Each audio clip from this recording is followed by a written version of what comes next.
Line coverage here on NFL Daily, as well as Seahawks Today and Steelers Talk. Tyler Jones here with you, alongside my partner in crime for the rest of the afternoon, Jack Sperry.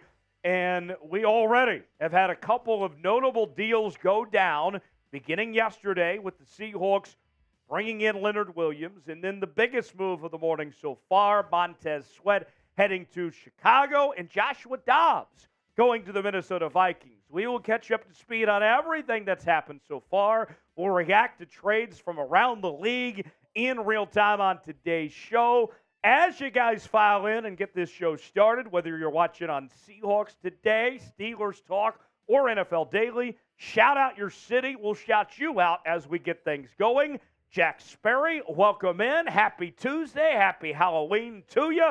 Trade deadline day. I know it's Halloween, but it feels like Christmas morning. Yeah, happy Halloween, happy trade deadline day, guys. It's a very exciting day around the National Football League. Already getting a little bit busy, and something tells me, Tej, over these next 2 hours here on NFL Daily Live, we are going to get some massive news around the National Football League. I can't wait to cover with you right here on Chat Sports. Make sure you shout out your city down there in the chat right now. T, do you want to get us going with some shout-outs here? Yeah, let's get this going here. I'm going to start on the NFL Daily chat, and then we'll go from there. XD Gamer in Jackson. I got Seagriff in Cincy. I got Nicholas in Detroit. Got Brian in Detroit. I got Joel in Philly. I got Roman in Atlanta. I got Brock Green in St. Louis. I got Ridge, Houday, Cincy, checking on the Seahawks chat. I got Shakar in Atlanta. I got Jung Hong in Anchorage, Alaska. Leo in Clinton, Washington.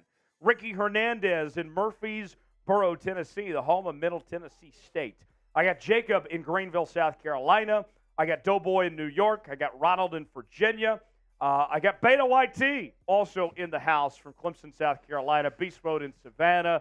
And Sperry, who's watching on Steelers Talk? All right, I want to shout out some of my Yinzers in the chat right now. Cassie Voth, my girlfriend, gets the first one today. Hot Rod 24, what's up, my dude? Buggy, Teresa, Brian, IQ. We've got from Barberton, Ohio, Pennsylvania, Pittsburgh, Columbus, Ohio. I saw Corpus Christi. Where else are we getting here? We got Indonesia. Jesus, man. Steelers is an absolutely international brand there, Teacher. I absolutely love it. We got people from New York in here. We got Greensboro. We got Barberton. We've got Columbus. We got Utah. We got Jupiter, Florida in the chat right now. Oh, my goodness. Austin Tardif, my man, is here. One of the real ones from Steelers Talk. Let's go, Austin. I love it, my friend. Let's get things going. Can't wait to get things going here on NFL Daily. Yeah, we got a full house. For all of our watchers that may be wondering where some familiar faces are, for Steelers Talk fans, Coop is here. Seahawks Today viewers, Smitty is here. And Sam Brown is orchestrating everything as well. So a full house on deck. We'll bring them in when necessary on today's show. The most recent trade of the last hour, the Minnesota Vikings acquire Joshua Dobbs as well as a conditional 7th-round pick. The Cardinals receive a 6th-round pick. The Vikings, this is a team that lost Kirk Cousins for the rest of the season with a torn Achilles. They still believe, despite what their record may say otherwise, that they are a playoff contending caliber team. You make this move. Sperry, I'll say this, Josh Dobbs' credit, although the Cardinals have been awful, he's actually done okay. Yeah, he's been okay. This isn't a bad idea for the Minnesota Vikings. You didn't give up a ton. You're going to try Jaren Hall first, and then if he doesn't quite look right, you go to Joshua Dobbs. I don't hate it for Minnesota. Yeah, I was expecting maybe a bigger move today from them, maybe a Ryan Tannehill or a Jacoby Brissett Tannehill potentially. looked worse than Dobbs did this year. That is absolutely true. I mean, goodness gracious, Ryan Tannehill might be cooked at this point, let's be honest, but Kevin O'Connell, the head coach, has already said that Jaren Hall, the 5th-round rookie out of BYU, is going to be the starter this weekend for the Minnesota Vikings, not Joshua Dobbs. They're gonna transition him in, and he's gonna be the backup quarterback to Jaren Hall. So it's definitely gonna be interesting to see how Hall does in the starting role here in Minnesota. I actually broke down some of his games in the preseason, and he actually looked okay. He has a little bit of a playmaking instinct. He moves around in the pocket well. He can throw from different arm angles. Jaren Hall is an interesting quarterback prospect for the Minnesota Vikings. Is he going to get you into playoff contention in any serious way? Maybe not if you're a Vikings fan, but if you're up in Minnesota right now, and I got a lot of family in Minnesota, I'm personally from Minnesota, lots of people hurting after the Kirk Cousins Achilles tear.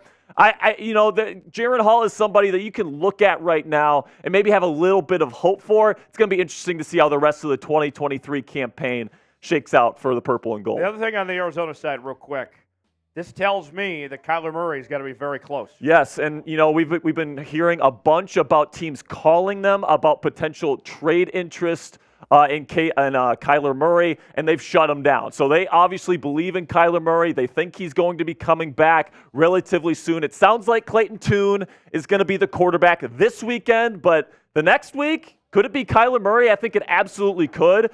And you know what? I'm very interested to see how Kyler looks in this West Coast offense and Drew Petzing's offense there in the desert. It's going to be a very interesting end to the 2023 season for the Cardinals, in my opinion. The biggest trade of the day so far, the Chicago Bears bring in Montez Sweat from the Washington Commanders in exchange for a 2024 second-round pick. Sperry, I look at this deal here. The Bears, their big missing piece that they didn't really establish this offseason was getting an edge rusher. Yeah, they brought in Yannick Ngakoue, but that was a short-term solution for a long-term problem. Now I know they gave up a second-round pick, and that's a lot. But then you have to pay him as well. Yeah. I understand it wasn't cheap on the part of the Bears here, but they just found their premier pass rusher for the next 3 or 4 years. Yeah, Montez Sweat, somebody that I was a big fan of. I cover the Washington Commanders here at Chat Sports as well as the Steelers. And, personally, I wanted the Commanders to find a way to keep both Chase Young and Montez Sweat. Maybe it was a bit of wishful thinking to think that they could keep both of them. They already paying Jonathan Allen and Deron Payne their defensive tackles big money. It's going to be really tough to pay all 4 members of that defensive line if you're the Commanders. And you get a really good, interesting trade piece here and trade asset in that second-round pick. The Bears stink this year, guys. Plain and simply. With respect to our Bears host here, Harrison Graham, they just got ramrodded by the Los Angeles Chargers on Sunday Night Football, and the Chargers have had their struggles this year, okay? So, at the end of the day, Montez Sweat, great run defender, one of the best run-defending edges in the National Football League, freak athlete. His relative athletic score at the draft combine was actually higher than Chase Young's, and we all know how crazy of an athlete Chase Young is. So Montez Sweat, great pickup for the Chicago Bears. Maybe not quite as good of a true pass rusher as Chase Young right now. I know Montez technically has more sacks, but really Montez was cleaning up after Chase Young's pressures this year. Chase Young is top 5 in pressures in the National Football League. So let me ask you about the Commanders' perspective here. Sure. They get the 2024 second-round pick, and it kind of signals that the rebuild is on, right? That 100%. Going to start making all these moves here. But with that said, to me, it's kind of interesting that you're doing this rebuild, but yet coach and management might not get to reap the rewards of said rebuild. We're going to have you started, but you're all going to be fired in a few weeks anyway. Yeah, exactly. Ron Rivera, I said it since the beginning of this season, with the new ownership group there in Washington, Josh Harris, Magic Johnson, all these different guys coming in. They don't owe Ron Rivera anything. He's missed the playoffs the last 2 years. If he doesn't make the playoffs here this season, he's probably out of here. And they're saying, hey, we're going to trade Montez Sweat, and we might still trade Chase Young too. Better make the playoffs, though, or you're gone. They're really putting Ron Rivera in a tough spot here.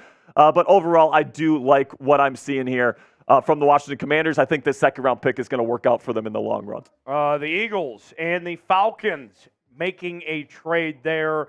The Falcons getting some help on the defensive line. That's a team that believes that they're a playoff team. Get that addition on that front. This Falcons team might be a sneaky good football team here. Yeah, it's going to be interesting with the quarterback situation. We know Desmond Ridder has not been good. Taylor Heineke, I don't think is going to be much better for you. They have a great run game there with Bijan and, Tyler Algier, all these guys that they've got there. They can run the football, and their defense is actually okay, but they're missing some pass rush, and that's what they're trying to address here with Contavious Street.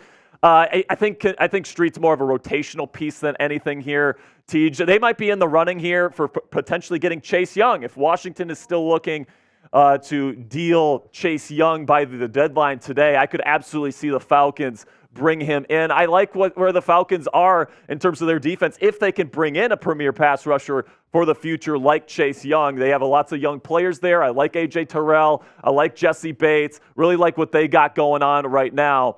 And if you add Chase Young to that lineup there of pass rushers, Calais Campbell and company there, I think the Falcons could have a really good defensive unit personally.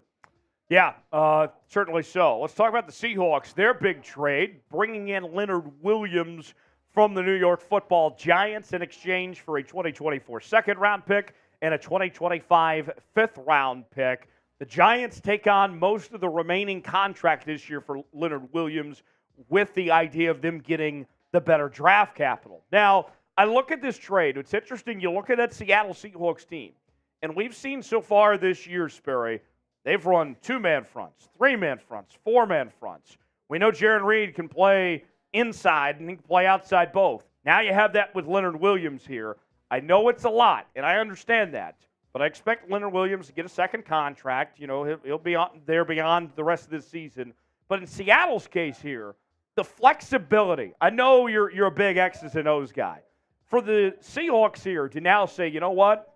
We can put guys inside, we can put them outside, we can mix and match, and get really creative here. I'm very interested to see what Clint Hurtt's going to dial up now that he can get even more creative, adding a player like Leonard Williams. Yeah, Seattle's pass rush has been definitely up and down this year. Leonard Williams is definitely the most talented player on their defensive line right now, in my opinion. I don't think there's even a doubt about that. You like him better than Draymond Jones? Yeah, I do like him better than Draymond Jones in terms of pure pass rushing right now. Sure. I like Draymond Jones quite a bit, but Leonard Williams does bring you that extra element on the inside. Like you said, he does have that versatility. He can play on the edge if you need him to. He can play inside at that 5 technique position. Very talented player. It is quite a bit, a second-round pick and a fifth-rounder for a guy like this.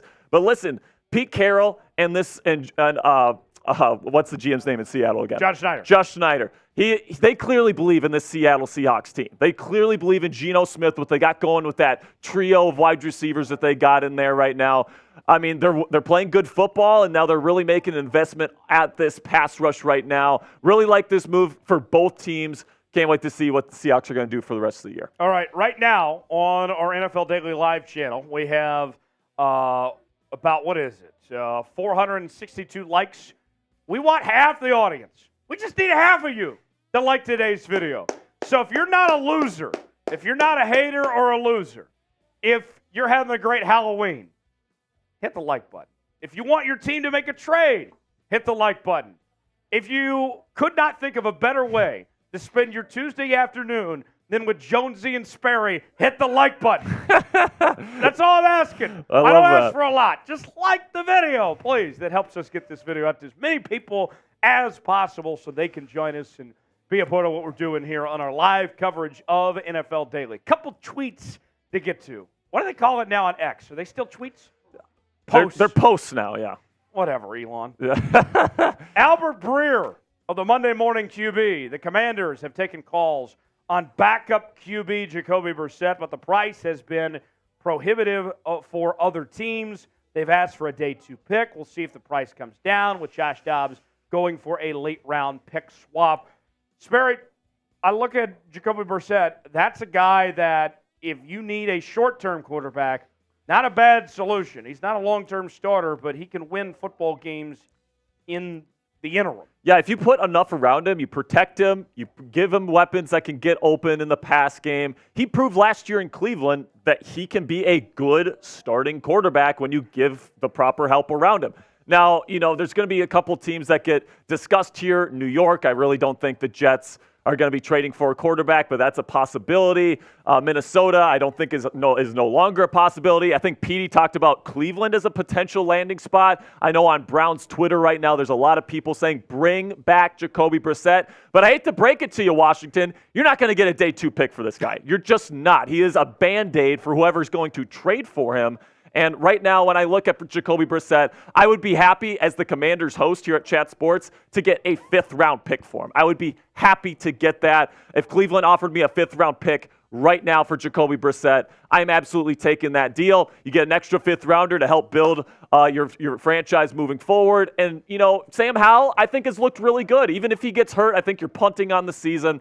I like where Sam Howell's at right now. I would trade Jacoby Brissett. Jeff Howell of The Athletic moments ago posting, still sounds weird to say. Yeah. Despite some speculation, the Patriots have not received any trade calls for quarterback Mac Jones. And based on the way Mac Jones has played this year, I don't know why anyone would want to make any calls for Mac Jones right now. Listen, the Patriots are going to have a new quarterback in 2024. Probably, yes.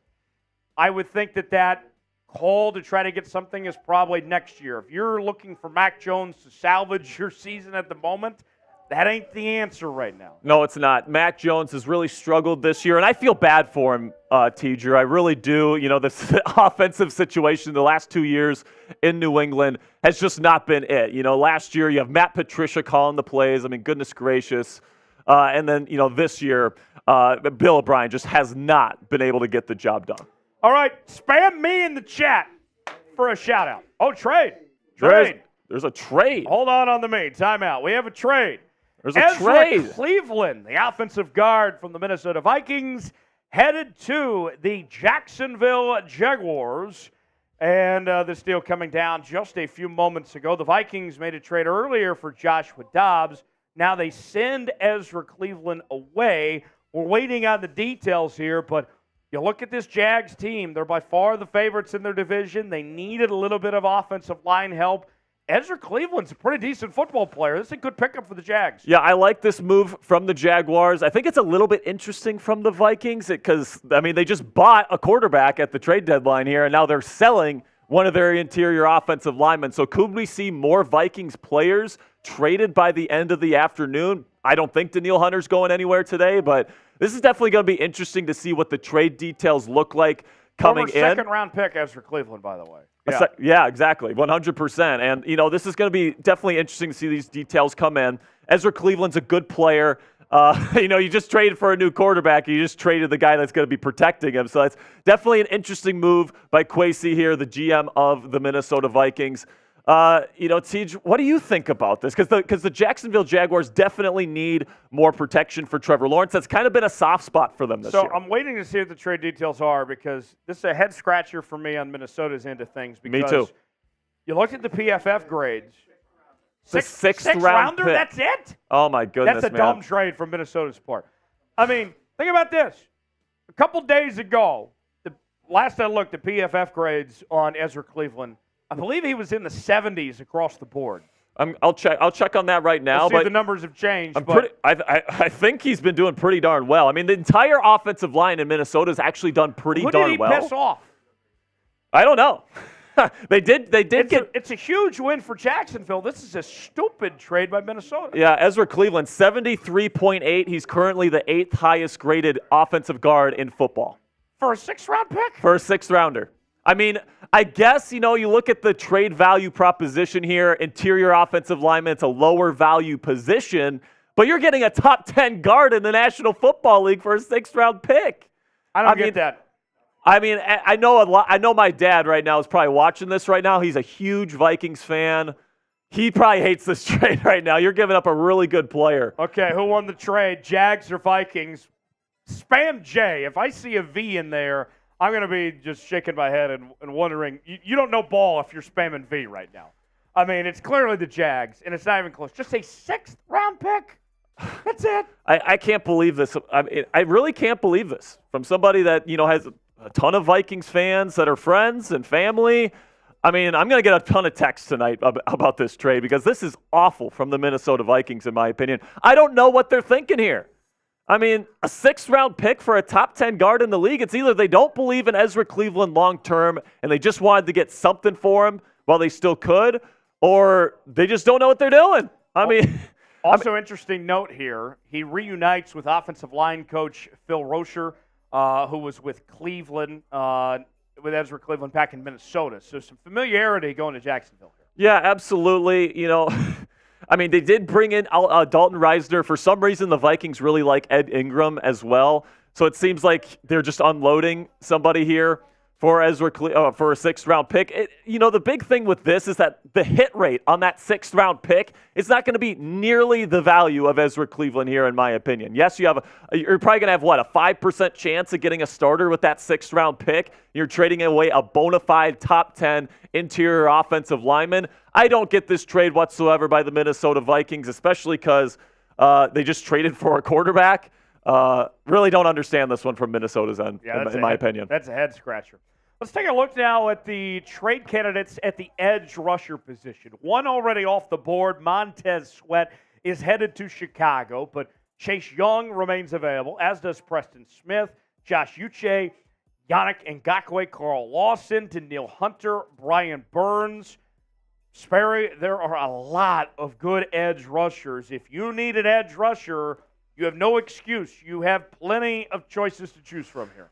Yeah, there's definitely a lot of choices here. Daniil Hunter, don't really think he's going to get moved today. The Vikings have said they want at least a 1st-rounder for him. I don't think anyone's going to be willing to pay that price. Chase Young is going to be something to keep your name on. They already dealt Montez Sweat. Could they potentially get another 2nd-round draft pick in next year's draft for Chase Young? I guess we'll have to see on that. Preston Smith still has multiple years left on his deal. I really don't know if he's going to get dealt today. Josh Uche is very interesting, very athletic guy from New England. Carl Lawson, definitely another guy too. Brian Burns, I love Brian Burns. I think the Carolina Panthers asking price is going to be a little bit too high. Not sure he's going to get dealt, but we'll see. Yeah, we will see. Inside linebacker trade candidates, Devin Bush, Josie Jewell, Patrick Queen, Denzel Perryman. I would be shocked if Patrick Queen gets dealt. Personally, Devin Bush, it's interesting because he was brought in before they knew that they were signing Bobby Wagner and before they knew Jordan Brooks was going to be healthy. Yeah. So they don't really have a need for Devin Bush anymore in Seattle necessarily.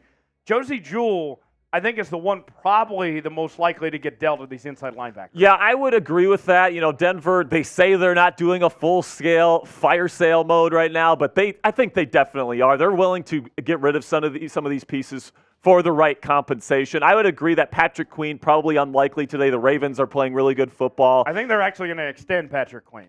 I mean, that'd be interesting if they extend him and they're paying both Queen and Roquan Smith at the inside linebacker position, especially after just paying Lamar Jackson. So that'll be interesting to see moving forward. But Devin Bush, Seattle Seahawks, he played with my Pittsburgh Steelers last year. He was old and slow last year. He's definitely getting close to cooked status at this point in his career, in my opinion. My Steelers audience knows well how many tackles he missed for the Pittsburgh Steelers last year. And now we take a look at some of these cornerback trade targets here. There's quite a few cornerbacks to choose from. Kaiir Elam, a former top draft pick out of the University of Florida. Adoree Jackson, a former number one corner in this league, hasn't lived up to that status this season. Kind of a big contract too. Not sure how many teams would be interested in him. Jalen Johnson is the guy that we're keeping our eye on here, especially my Steelers audience. Apparently the Steelers are looking for a corner and they're locked in on Jalen Johnson. Kenny Moore, another good player, former Pro Bowler. Any team would love to have a Kenny Moore on their team. Great person too. Marcus Peters and Patrick Surtain is probably not going to happen tonight. I think that they're probably going to ask for 2 first-rounders and maybe even a player. I really don't think the Broncos are going to get that at this point. He's the guy that teams would want the most. Yes, but he's probably the least likely to get traded. Right. In Jalen Johnson's case, requested the trade this morning with the deadline coming up later this afternoon, in less than 2 hours from right now here. Jalen Johnson, that could be a difference maker for somebody. What's it going to take to get a Jalen Johnson deal done? Well, the Bears are saying right now, or the people surrounding the Bears organization, their reporters are saying a day 2 pick at least is what they're looking for. So probably a round 2 pick. Right now, the teams associated with the Jalen Johnson rumors are my Pittsburgh Steelers, the San Francisco 49ers, and the Philadelphia Eagles. Look for one of those teams to potentially get a deal done before 4 p.m. Eastern here on the deadline. I really think Jalen Johnson's an excellent player. Well, any team would be lucky to have him. He's one of the top-graded corners in the league. Now, the safety trade candidates, there's even more safeties that we have listed here. Budda Baker, probably not going to happen, but he did request a trade earlier this year. Julian Blackmon, Jeremy Chin, Kyle Duggar. Kyle Duggar is a Swiss Army knife extraordinaire there in New England. I don't think Belichick is going to want to get rid of him just because he's so valuable to what they do there with the Patriots. Kareem Jackson, another Denver player listed. Xavier McKinney can play free safety, strong safety, can play in the slot. Super versatile player, just like Kyle Duggar. And the Giants are definitely selling because they traded Leonard Williams. Harrison Smith, a bit older, but great instincts. And then Justin Simmons, more of a true free safety. Denver's definitely going to be looking to move some people here before the deadline, in my opinion. So let's get active in that chat. Chat's been a little quiet, not going to lie right now. Time to wake up. We got 90 minutes till the deadline, folks. Spam me in the chat. Sperry's shouting everybody out that spams me. Our last record last year was 601. Can we beat that this time?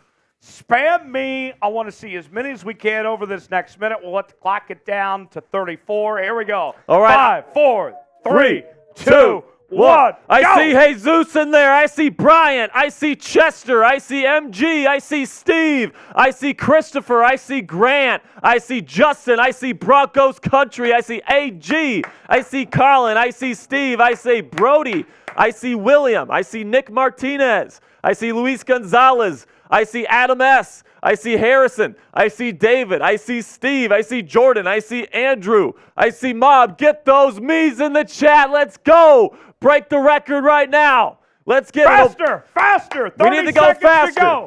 Jordan 30 Lewis. seconds left. Victor Cruz. Garrett. Mario is here. Motor City. Roman Ham. Robert. Devin. Bert. Let's go, man. This chat is on fire. Keep it going, people. Break the record right now. Angel.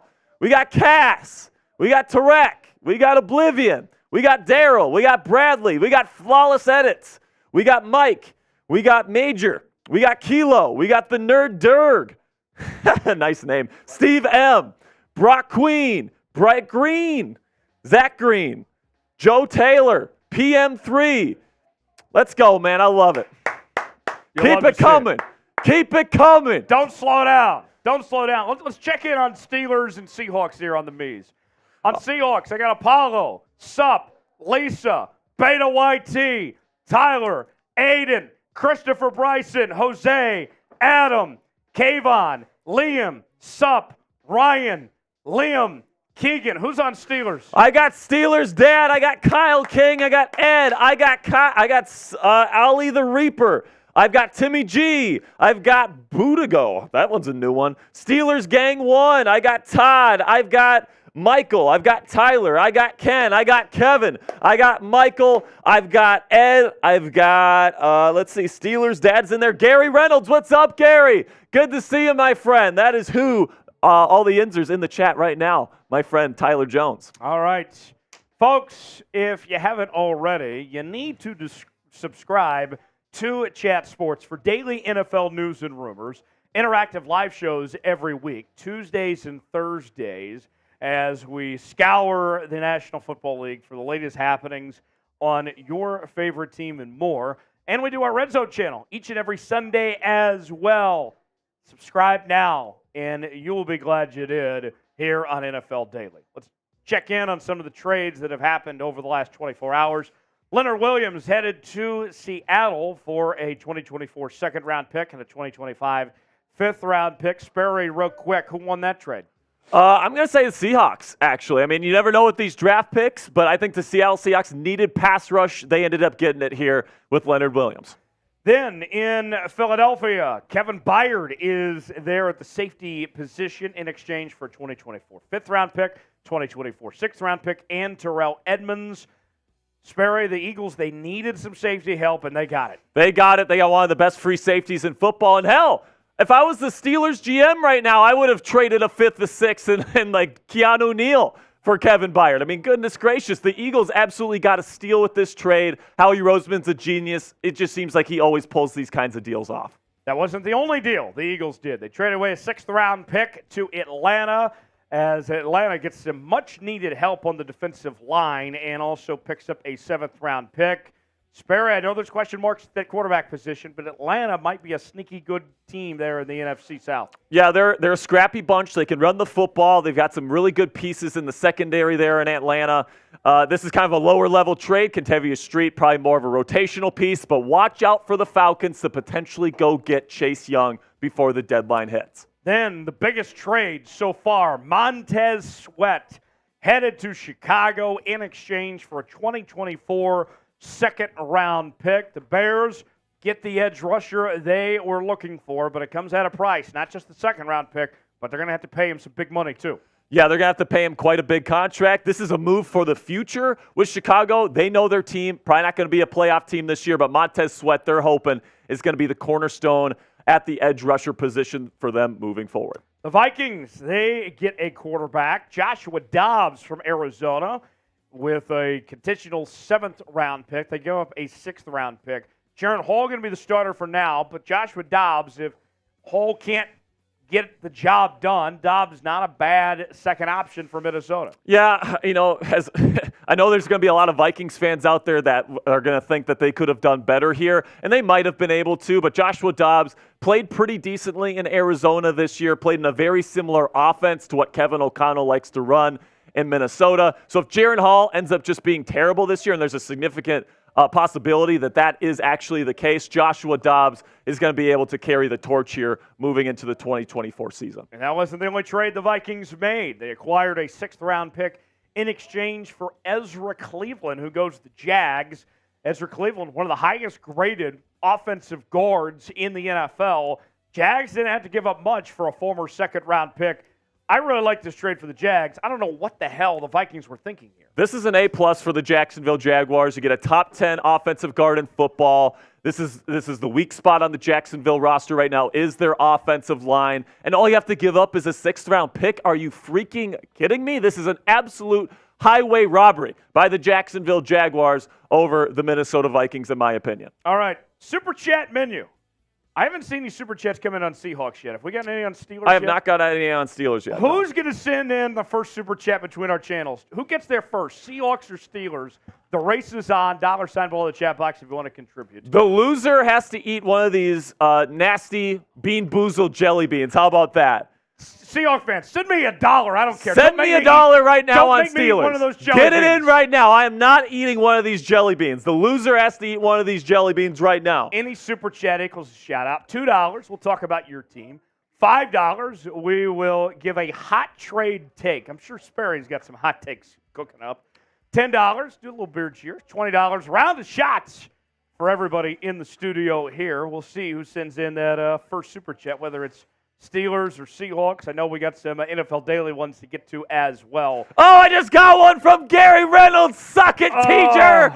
You're eating one. Let's go. Seahawks fans, you let me down. Everybody in the Steelers chat, type Gary.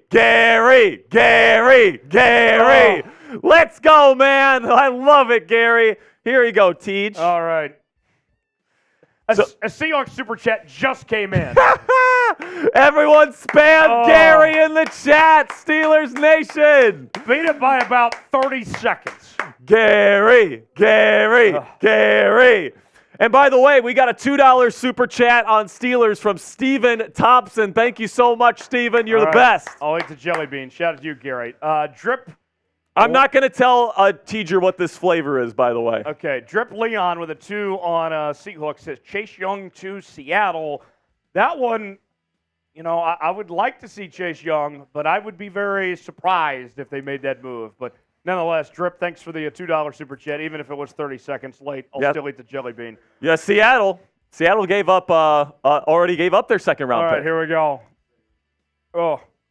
Earl Wolf has a Super Chat. Earl Wolf says, can I get a shout-out from Spokane, Washington. What's up, Earl Wolf? Thank you so much for your $2 super chat. As I ate this just nasty jelly bean, Smitty, do you know where, what university is in Spokane, Washington? It's in Gonzaga. Don't say it. Why'd you give it away, Coop? No, Sperry. It was a quiz for Sperry. I said Sperry. But who doesn't know that Gonzaga's in Spokane? I thought I said Sperry. Oh. Okay. You said Smitty. You did say Smitty. Okay. All right. All right, let's just get through these right here. The Amazing World PC says the Amazing World PC. Well, thank you so much, See, my I knew friend. Smitty knew that answer. And by the way, we got a $5 super chat on Steelers from Todd Hastings. What's up, Todd? Really do appreciate the super chat. We got a $1 super chat from Judicial Roller Coaster. Thank you so much, my friend, JR. Thank you so much for that dollar. Michael with a 5. Trade idea. Lions get Devontae Adams. Raiders get Jameson Williams, 23 first, 24 second. I'm living fantasy world, but I like this trade. Who says no? The Raiders. The Raiders say no. The Raiders say no. They absolutely say no. Well, I mean, Devontae Adams, so they get Williams, a first rounder, a second. I don't think that they get that. I think the Raiders say no. Raiders aren't trading Devontae Adams. They're not trading him. They're just not. Smitty says he's taking that trade. But we got Lou Gotti. John Lunch will get aggressive again. Are we calling him Lunch now? Says, do you think John Lunch will get aggressive? I do. I do think the Niners are going to make a big move before the end of the day. I think they're trying to get Jalen Johnson right now. They've had some defensive struggles the last couple of games, 3 straight losses there in the Bay. I could definitely see John Lynch getting aggressive here at the trade deadline. And then Todd Ashley, this one's from Steelers. Let's go, man. He says video game. He sent in a sticker here, a character. So thank you so much, Todd, for that $5 super chat. There was 2 more on Seahawks that came in from a drip that we'll pull up real quick. Seattle to the bowl, in reference, of course, to the Super Bowl.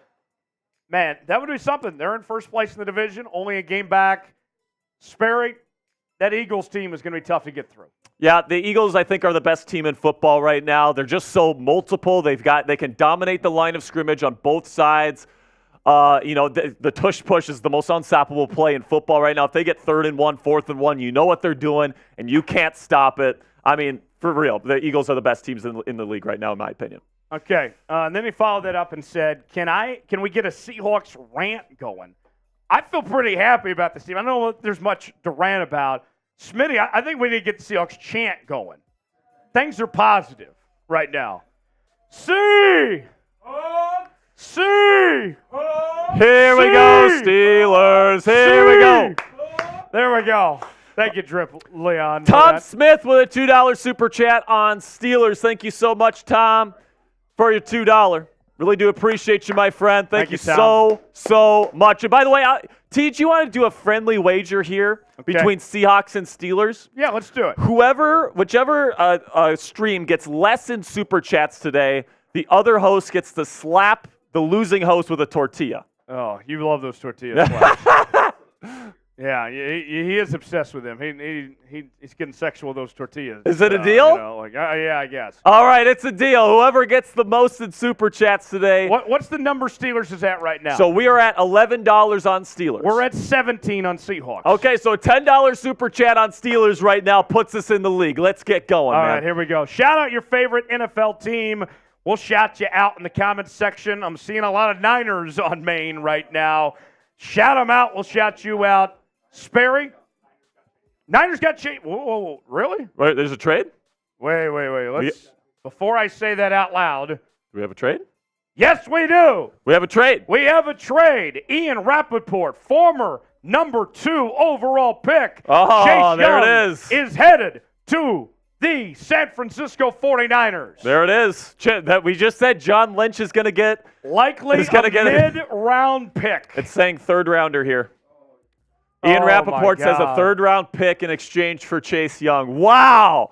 Bombshell move here from the 49ers. Oh, my gosh. You're pairing up Chase Young with Nick Bosa. And just a mid-round pick, that's a huge win for San Fran. I can't believe the Commanders let him go for a 3rd-round pick. This guy's a generational talent. He was already off to a great start to this year. I know he's had the injury issues, but as I say all the time, you can never have too many pass rushers. We know the Niners have a good defense. You go from good to great. Chase Young. Oh, my gosh. Oh, my gosh. This is a huge win for San Francisco. Yeah, this is a big loss for the Washington Commanders, man. Chase Young, top 5 in pressures so far in the entire National Football League. He's been balling out here this season.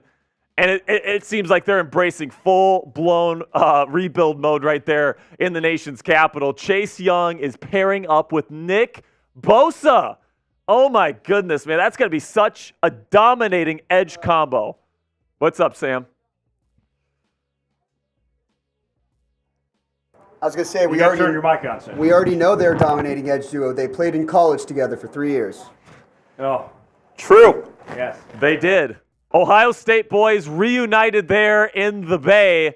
They still need help in the secondary. Could the 49ers still make a trade for Jalen Johnson today? I mean, I don't think the 49ers are done today. So between Bosa and Chase Young together and all those other guys, I mean, how do you defend that? How do you block that? I don't know, man. You still got Javon Hargrave on the inside there in San Francisco, too.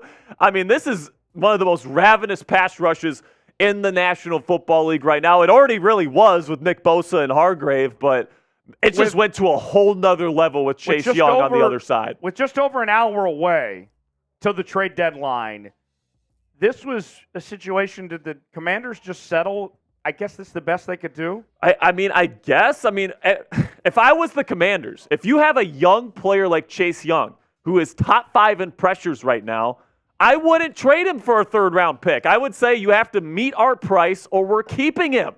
I mean, I think that this is a complete cop-out move by the Washington Commanders, trading him for a conditional third-round pick. This is an awful move by the Washington Commanders. This should have been at least a second-round pick, especially because the Niners pick is going to be later in the order. They're going to be one of the top teams in the National Football League. Let me know who won the trade down there in the comment section. Washington or San Francisco, type WAS for Washington, SF for San Francisco. I don't know how the Niners didn't win this trade. San Francisco absolutely ran away with this trade right now. I mean, as the Commanders host, I'm going to have to do a video on this later. I'm going to destroy this Commanders front office for making this trade. This is a travesty. Oh, my gosh. This has been a bad day to be a Commanders fan. Yeah, no kidding, man. In case you're just joining us, we are live here on NFL Daily. Seahawks today, Pittsburgh Steelers talk. The San Francisco 49ers have traded away a conditional third-round pick for edge rusher Chase Young, the former number 2 overall pick in the 2020 NFL Draft, having the best season of his career. I know there were some injury concerns going into this year, but he has played out of his mind so far this year. San Francisco, they've lost 3 in a row. Does this type of move to bring in Chase Young, is this what the Niners needed to kind of turn the corner, get back on track? Yeah, I think so. I think Chase Young is the type of player where you put him on the other side of Nick Bosa, you're not able to double team anybody on this defensive line right now. That's absolutely ridiculous right now what the 49ers are building there. If they can get Jalen Johnson, I mean, goodness gracious, this San Francisco 49ers team, it's right up there with the Philadelphia Eagles for the best team in the National Football League. All right, let's tell you about today's sponsor. We are presented by Prize Picks. Prize Picks is daily fantasy made easy. Here's how Prize Picks works, folks. You pick 2 or more players, and you get a choice, more or less, with any given prop that's associated with them, whether you're talking passing yards, passing completions, receiving yards, receiving catches, whatever it may be. A lot of possibilities with Prize Picks. And if you go to prizepicks.com/CLNS, we are giving a $100 deposit match when you use the promo code CLNS. Here's what I'm playing this week on Prize Picks, folks. I got Dak to have less than his given total. I got Josh Allen to have less than his given total. I know those guys got big arms and everything, but I think that they come back down to earth a little bit, personally speaking. Play along with me at prizepicks.com/CLNS and use that promo code CLNS at checkout for a $100 deposit match. Prize Picks, the place to go for daily fantasy made easy. Some more super chats rolling in. Let's start off with the judicial roller coaster. Adams to KC or Baltimore, at least fire Josh McDaniels. It was only a matter of time before we got one of those in there.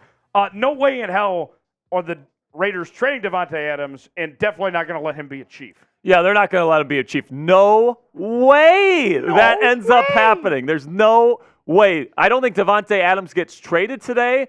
The Raiders have already said a number of times, we're not trading the guy. So I don't know why people are like, let's trade for Davante Adams. It's not happening, people. Let's stop with this madness. Davante Adams, I know he's upset and frustrated there in Las Vegas, but he's going to be a Raider for the rest of the season. So John wants me to get rid of this red Under Armour pullover for a white sweater. I don't understand that one. Oh, I think he says that he likes your fit over me. Oh, okay. Well, thanks. We should trade. Trade? I don't think so.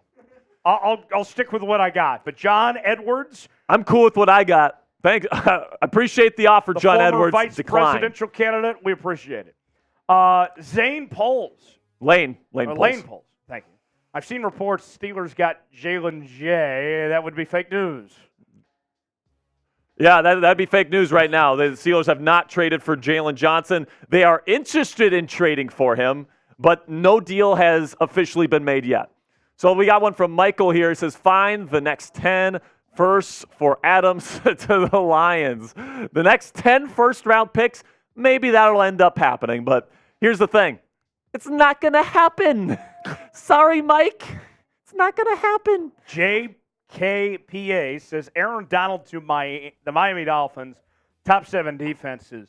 I know there was a lot of Aaron Donald trade rumors going into 2023, but the Rams are just good enough that they're not selling at the moment. And the other thing, too, any team, and this isn't going to change, even heading in the offseason, any team that could be interested in a trade for Aaron Donald, he's talked about retirement the last 2 or 3 years. There's no guarantee that even if you trade for him, he's going to put on your uniform. Yeah, he still has another year left on his contract. And, I think there are some teams in the National Football League that would love to trade for Aaron Donald, right? Right now, the Rams are sitting at 3-5 right now.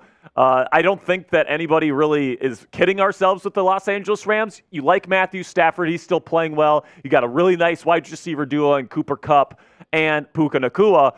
But let's face it, the rest of that defensive roster, it's young, it's inexperienced, it's overall untalented. And then the offensive line, overall not great either. So I love Sean McVay. So there's definitely an argument to be made, Teej, to trade Aaron Donald, especially for getting like a first-round pick or maybe a first-rounder and change. But is anyone offering that right now with him threatening to retire over the last couple of years? I don't see it happening. In the words of Jack Sperry, no way. I think there's a way. Teej, but it's definitely unlikely. We got one from Black Mamba 24. He says, any news on the Carolina Panthers need wide receiver? Well, here's the thing, Black Mamba. I'm guessing you're a Panthers fan. I don't think they're going to be buying a wide receiver. Maybe Jerry Jeudy, maybe. But overall, I don't really see the Panthers making any big moves in terms of the buying market. If they might be selling some players, Jeremy Chin could be gone, Brian Burns. Those types of players could be out by the end of the trade deadline today. But if you're hoping to add a player today, maybe a Jerry Jeudy, a wide receiver, or something like that. But I wouldn't get my hopes up too high. All right, we got shots all around, courtesy of Seahawks Today viewer Everyday J with a $20 super chat. Bang! Niners. Steelers, we got to catch up. Let's go. Seahawks is at $44 now, by the way. Niners still going to stumble over each other. Let's talk about that with what he's saying here. The Niners haven't looked good the last 3 weeks. Brock Purdy's not playing so great. Are the Niners going to get out of this funk of sorts, or is this who they are? I think that they're going to get out of it. I really do believe that. I still consider them for sure a top 4 team in the National Football League, especially with Chase Young on the roster now alongside Nick Bosa. I think that Brock Purdy is definitely – we're looking at what Kyle Shanahan does for quarterbacks. Just look at Jimmy Garoppolo with the Las Vegas Raiders, what he looks like outside of the system. I think Brock Purdy is the best quarterback that has run this system in San Francisco. So I'm still a believer. Once you get Debo back and you get healthy on the offensive side of the ball, let's look at the teams that they lost to, right? They lost to the Bengals last week. We know how good they can be. Joe Burrow looks like he's fully healthy again. Then you got the Browns, right? They have an elite defense, great defense, so I don't really hold that against them as much. And then the Minnesota Vikings without Debo, maybe a lesser opponent in Minnesota that you let one kind of steal one. But overall, Minnesota's 4-4. They're not a terrible football team. Brian Flores does have that defense rolling. So I'm not too worried about San Francisco right now. They're definitely addressing this right now with Chase Young on the defensive side of the ball. I think they're going to be Super Bowl contenders. Smitty, Sam, for that 20, we got to do shots on the house when you guys get a second. Shots on the house. We'll get that coming up in a bit. Let's see. What else we got here? Super chat from Jacob. Seattle hasn't lost to the Eagles since 2008, and they play in a few weeks. Yes, they do. That'll be an interesting matchup. I'll still go with Philly to win that one. Sorry, Jacob. Sorry, Tej. Sorry, Smitty. But the Eagles are a tough team to beat right now, for sure. All right. Let's shout out your favorite NFL team. Here's what we'll do. Sperry, I will close my eyes, and when I open them, the first team I see, that is the team I'll talk about. Okay, sounds good. So count me down, Sperry. 3, 2, 1, look. The Dolphins. The Dolphins. Let's talk about that Dolphins team. I don't see the maybe the best offense in football. Yeah, electric offense. They are very explosive. They know how to score Jalen points. Ramsey coming back. He's already back, but how do you feel about the Jalen Ramsey situation?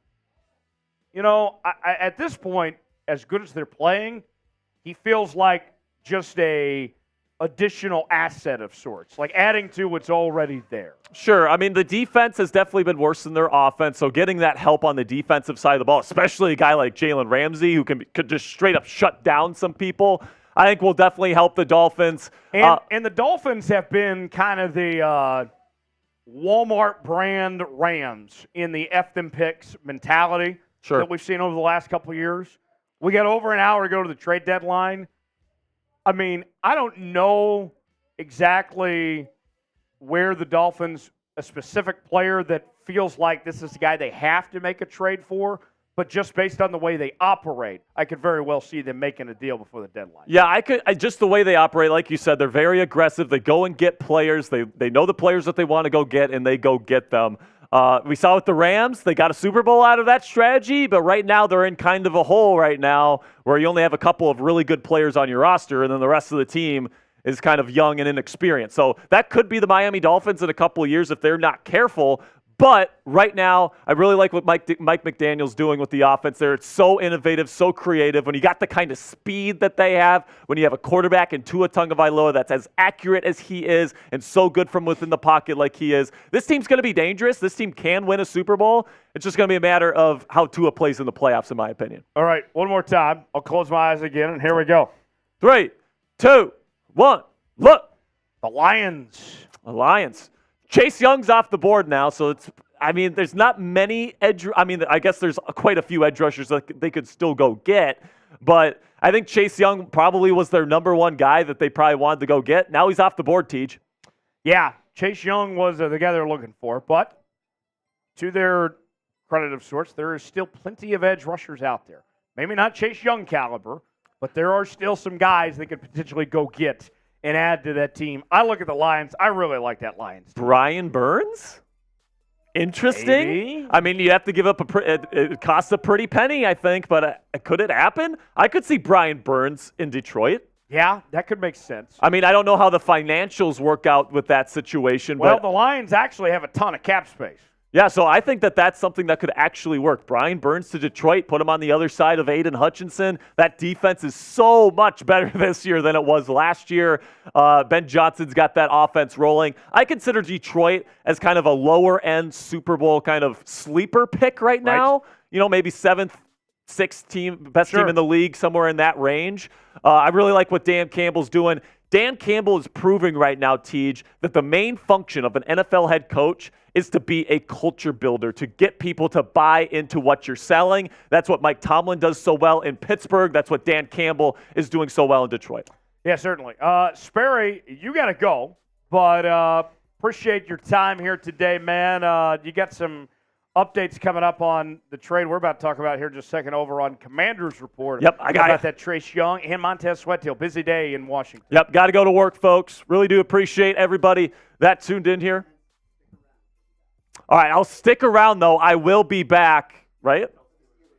All right, Steelers fans, make sure you stick around. I will be back. I got to get this Commanders piece done real quick, but I'll be right back with my friend Teach here to finish out the show. So look forward to that. He'll be back coming up in just a few moments. In case you're just joining us here on our live coverage of NFL Trade Deadline Day here on NFL Daily, Seahawks Today, and Pittsburgh Steelers Talk, a massive trade just a little while ago. The 49ers received Chase Young. The Commanders receive a 2024 compensatory third-round pick. The second trade of the day for the Washington Commanders. Already moved on from Montez Sweat. Now they move on from Chase Young as well. Their two young pass rushers are gone. This Niners team on a 3-game slide as of late, a team that has high expectations for 2023, believes they're a Super Bowl contender, trying to find something. We've seen John Lynch be aggressive, historically speaking, with some of the moves that he makes. In another one right here. Former number 2 overall pick, might I add you. Granted, he's had some injuries as of late, but he's looked really good. A huge win for the San Francisco 49ers and puts the rest of the league on notice that San Francisco is not going away. The Commanders officially start their rebuild today. And if we're going to be honest, based on the way the Commanders have played the last few years, I mean, the rebuild never started to begin with a couple of years ago. Who is the next player to be traded? Chime in that chat, and we'll shout you out and get your thoughts of who you guys believe that a next player to be traded is. Let us know, and we'll shout you out here in the chat. I see Gavin says Darnell Mooney. I see Demon Ford says Jalen Johnson. Jack says Miles Sanders. CJ says Patrick Surtain. I've already seen a Kai Soto in there, too. Timothy says Derrick Henry. Steve says Justin Simmons. I see Robert says Kenny Moore. David says Donnell Hunter. I also have Junior saying Hunter Renfrow. I got Sandtown saying Courtland Sutton. I got Cass saying Donnell Hunter. I saw Justin Fields in there. That's not happening. Josh Allen also not happening as well. For more NFL coverage each and every day here on NFL Daily by Chat Sports, subscribe now for free for the latest happenings across the National Football League. We're live each and every Tuesday and Thursday here on the channel. Also, our Red Zone channel on Sunday afternoons as well. If you love the National Football League, this is the channel for you. Subscribe now for free. YouTube.com/ChatSportsTV for NFL coverage all season long right here on NFL Daily. We are coming up on the top of the hour, about 3 minutes away, as we're down to the final hour of the trade deadline. Last chance for teams to make a move, and we'll catch up to speed later on in all the trades that have happened so far to this point. But before we do that, though, if you're excited for that trade deadline to hit in an hour from right now, type me in the comments section if you're ready to go. We'll shout everybody out that's spamming me in the chat if you're ready for the trade deadline. Let's see if we can beat our chat rate record from earlier. I believe it was over 600. What can we do this time? Spam me and I'll shout you out. Here we go. 3, 2, 1, go. I got Tony, George, Ice, Kevin, Jacob, Justin, Alex, George, Roman, Jr., Isaac, Bebo, Roman, Gavin, Mr. Unknown, Obi, Lucas, Yes We Can Outdoors, Dylan, Brandon, Bryson, King, NFL Reality Check, Broncos Country, David, Jack, Logan, Robert, Justin. Let's check on Seahawks here. Who's got the me's going? I got Georgie, Donald, Seahawk, Ty Taylor, Seahawks 33, Miguel, Space, Seahawk 12, Donald, Miguel, Seahawk, Ty Taylor, and more. We broke it. We broke it, everybody. Broke the chat rate record. Let's go. Let's go. Now let's check up on some Super Chats. We begin with David. Any updates on the Denver Broncos or any interest for Jerry Jeudy? David, thanks for that $5 super chat. No updates yet. We'll continue to monitor that. If we get more updates, if a trade goes down, you'll be the first to know about it here on NFL Daily. Angel writes in, Buckner to the Seahawks. That would be fascinating if we sold DeForest Buckner, go to Seattle, provide some help on that defensive line. I would be intrigued potentially, but I think that's unlikely with the Leonard Williams move that went down. CJ writes in, Pat Surtain to the Steelers is the move. You know, a couple days ago, that could have made a lot of sense. But now that the Broncos beat the Chiefs, vibes are a lot different in Denver. It's going to cost a lot to get rid of Pat Surtain. Landon with a $5 super chat. Gallup is officially cooked, and our NFL draft class has been worst in the NFL while the Eagles look like the best. It's not easy being a Cowboys fan for the Cowboy fans out there. Gallup doesn't look right. That's for certain. They need help. And unfortunately, it doesn't sound like your GM is going to do much to help you out there, and Jerry Jones there. They're going to roll with what they got more than likely. TJ Porter writes, Aaron Donald to the Cowboys. That'd be a ridiculous D-line. It would be. But, as I was telling Sperry earlier, with the injury, with the retirement rumors around Aaron Donald, it seems unlikely that Donald would be looking to go anywhere other than playing with the Rams. That makes it kind of harder to trade. Tyler writes in, great name. Jags are underrated. We're winning it all. I really like the Jags trade of Ezra Cleveland. That made a lot of sense for Jacksonville to go with Ezra Cleveland, one of the top 10 offensive guards in the league, gave up a 6th-round pick. Jags are a force to be reckoned with.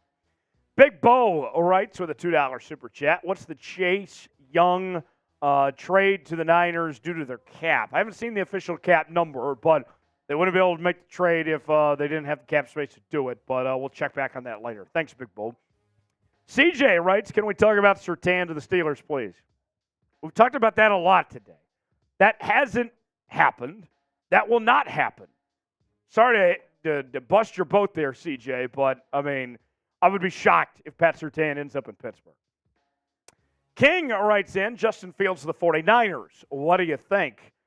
I think the Niners are confident in Brock Purdy. I know Brock hasn't played his best as of late, but that would be a surprising one if Justin Fields ended up in San Francisco and Chicago with what they did to bring in Montez Sweat. They're not selling right now. King, thanks for the super chat there.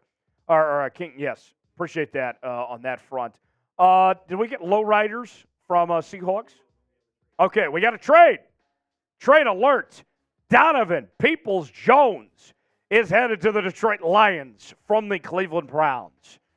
Trade alert coming in just moments ago. The Cleveland Browns receiver headed to Detroit, and Detroit already a fantastic football team, one of the best in the NFC, and they are going to get better. Another weapon for Jared Goff and that Detroit Lions offense. We'll wait and see trade details. Sam, go ahead.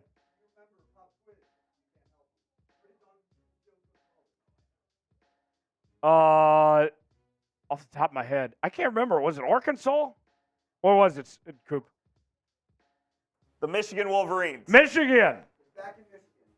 Back in the state of Michigan. He's back home. Donovan Peoples-Jones makes his return. They get him out of the nasty state of Ohio to the state of Michigan that joined the Detroit Lions. And I got to tell you, we'll see what the trade details are. But credit to Dan Campbell and this Detroit Lions team for being aggressive, for going all after it. This one, I like this for Detroit potentially. We'll see what the trade looks like. But that one, Detroit Lions clearly going all in. Lowrider Chev 64 with a $20 super chat. Bang! That puts Seahawks at $64. I don't know what Steelers is at, but I would imagine they're pretty behind in this battle between us and Steelers right now. That's shots all around. We owe a couple different shots. We will take plenty of shots. Don't worry about it. I got my guys Sam Brown here. I got Jeffrey Cooperstein here.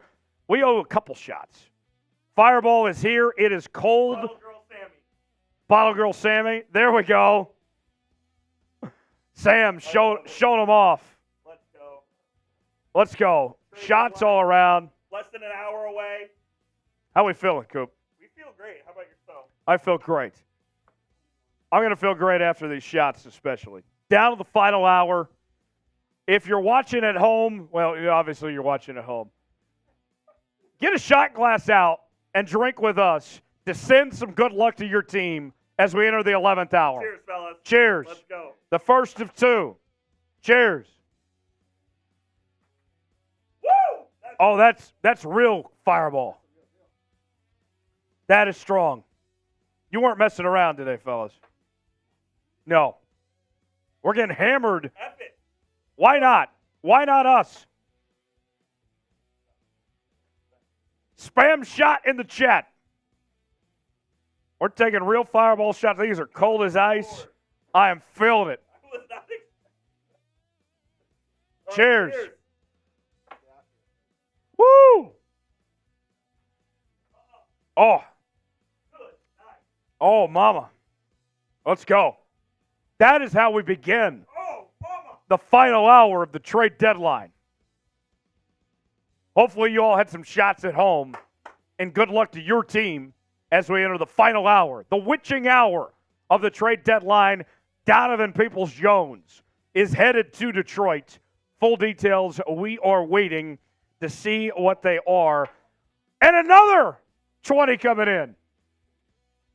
Everyday Jay says, take another one while you're at it. We will momentarily. We will momentarily, Everyday Jay. We got to pace ourselves here. We got to get through the hour. Folks, bosses said we had to go sub-only chat. Don't blame me, blame the bosses. Until we reach 348,000 subscribers on our main Chat Sports feed. So if you are not subscribed to the channel, you can get back in the chat when you subscribe. So don't hate me. It's just how it is. We got to play by the rules. It is what it is, as they say. More super chats to get to. Zach, the Steelers fan. What trade do the Steelers need or should make? Let me bring Coop in, the executive producer of Pittsburgh Steelers Talk, in place of Yes, Mr. Sperry. Mr. Sperry, who is going to be back here in a few minutes. Coop, put yourself on screen if you can, too. Let's get your thoughts on this, as I need to take a drink of water anyway. I'll put myself on screen here momentarily, but I really think the Steelers need one of two things. They really need an improvement in offensive tackle, because just right now they have Dan Moore Jr., who's one of the worst guys in the league. Now, they do have Broderick Jones, who they traded up for in the draft, but It's clear that they don't trust him yet. So they need that, and they also need help at linebacker, I believe, as well. So that'd be interesting to see if the We got more Steelers shots, we owe. go get a linebacker. Sam is going to be back here in just a second for more shots, I promise. He's on Sam his will way be back. Rob writes in, New York Giants cleaning house or clear cap space for another move? I don't think they're cleaning house because they'd be getting rid of Saquon. Yeah, if they were cleaning house, they'd be getting rid of Saquon. It sounds like they're not going to trade Saquon right now. I think they saw an opportunity that they couldn't pass up on that Leonard Williams situation where they're like, hey, we'll take the second and the fifth. Like, we're not going to get this if we don't. We're not going to bring him back anyway. We need to capitalize on that opportunity. No doubt. Thanks for that, Rob. King Prodigy writes in, do you think my Texans should trade for Jerry Jeudy? You know, the Texans are an interesting team because, Coop, they're not bad. They're improved from what they were last year, but they're not contending just yet. Yeah, they're kind of in the... If I'm the Texans, I'm saving my draft capital to still put yourself in position for your future to really invest in the long game. For sure. There's no need to mortgage the future for a Jerry Jeudy, especially the way Nico Collins has played this year for the Texans. You don't really need to give up that premium draft pick for a receiver. Alex writes in, who will be the next New York Giant traded? Ooh, that's a good question. It's not going to be Dexter Lawrence. Yeah. You know, I think that the Giants are done, to be honest. I think the Giants kind of are what they are at this point in time. Alex, thanks for that super chat. Jack with another. Longtime Ravens fan. Any chance they make a trade for Uche or a running back or the possibility of another corner? Sounds like the Ravens were really shopping their options at the corner or at the running back position, but that John Harbaugh says he's confident in his team. So I'll believe it when I see it. But the most likely of the scenarios you painted there, Jack, I would say would be shopping for a potential running back. Although Gus Edwards looked good last week, had over 80 yards and 3 touchdowns. Today is Halloween, one of my favorite holidays. By the way, for all the religious nuts out there that are anti-Halloween, like, you guys are full of yourselves. Everybody should celebrate Halloween. Halloween is not about Satan or anything like that. Halloween's a great holiday. What is the best Halloween candy? I want to hear. What is the best Halloween candy? Candy corn. Did you really just say that, Coop? I'm kidding. I don't hate candy corn. It's but not I'm the best. putting it as the best. My favorite's probably Reese's. I'm a huge good Reese's choice. guy. I'm going to go Twix. You're going to go Twix? Sam Brown? I'm a classic white guy, Skittles. Skittles. Nothing wrong with Skittles. Here's the thing. Hear me out on this, folks. I'll hear you out. Butterfingers is my favorite candy, but I rarely see it like in a Halloween display. You don't have the mini bars on the Butterfingers. Like, to be Halloween candy, you got to come like small, like fun-sized of sorts. You don't see that with the Butterfinger. So I'll go Twix as the best Halloween candy. What do you guys say in the chat? I got Broncos Country says Milk Duds. I got Shelly says M&M's. Texas Roughneck checking in. I got Pat saying Reese's. TZ71 says Twix. Broncos Country says Milk Duds. Robert says Mounds. I got Liam says Butterfingers. Mr. Babb says Twix. Seahawks 12 says Butterfingers are trash. What the hell?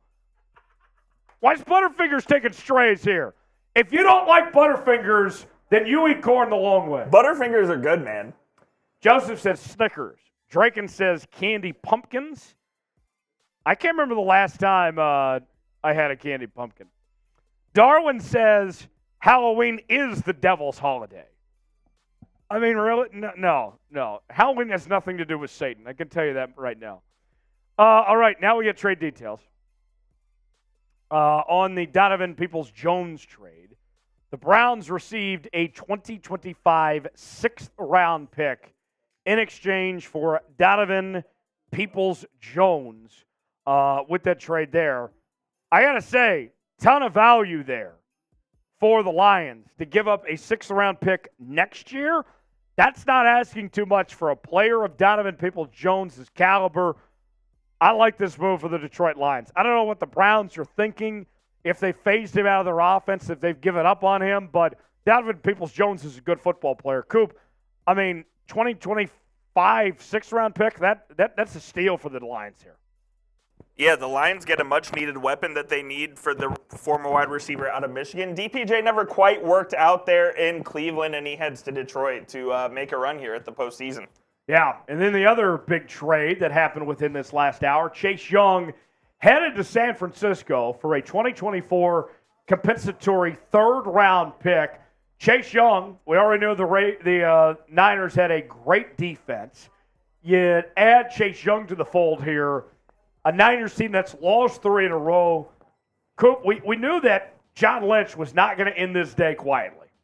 No, there are two GMs who are ultra aggressive, and they're the two GMs of the two best teams in the league, and that's John Lynch in San Francisco, and that's Mr. Howie Roseman over in Philly. So they both make aggressive moves, and that's why their teams are at the top of the totem pole right now. The biggest head-scratcher trade of the day. The Jags get Ezra Cleveland.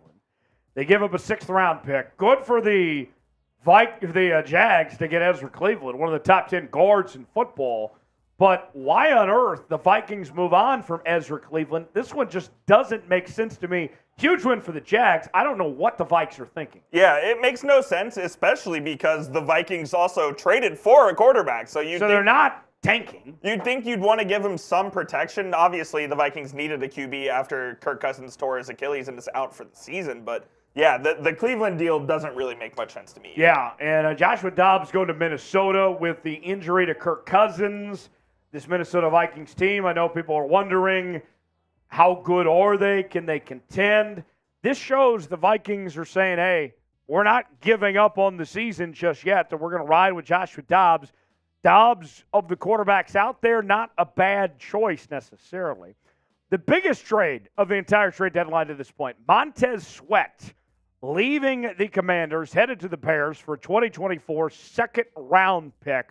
Montez Sweat has been incredible, off to the best start of his career so far.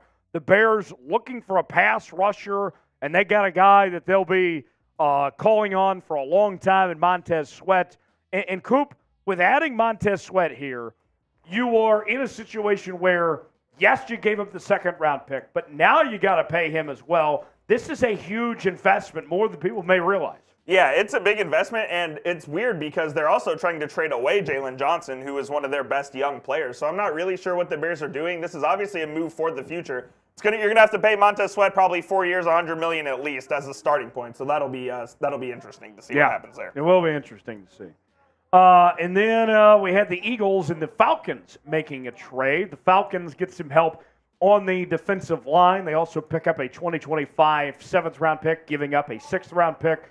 Coop, I know you love those Falcons. Yes. This is a team that is leading that division.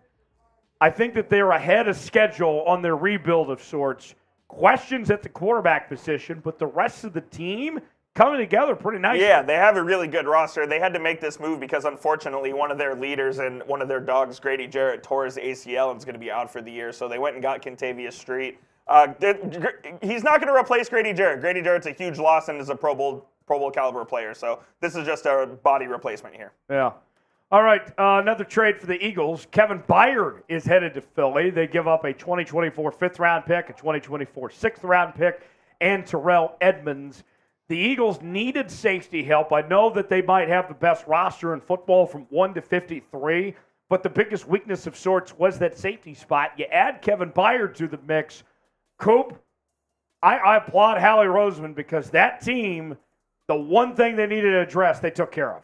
It's what he does, man. Howie Roseman always knows what his team needs, and he goes and gets it. He doesn't care what draft picks he has to use or what players he has to send the other way. Howie Roseman takes care of his Eagles. Big day for the Eagles indeed with that trade they made yesterday. The Seattle Seahawks.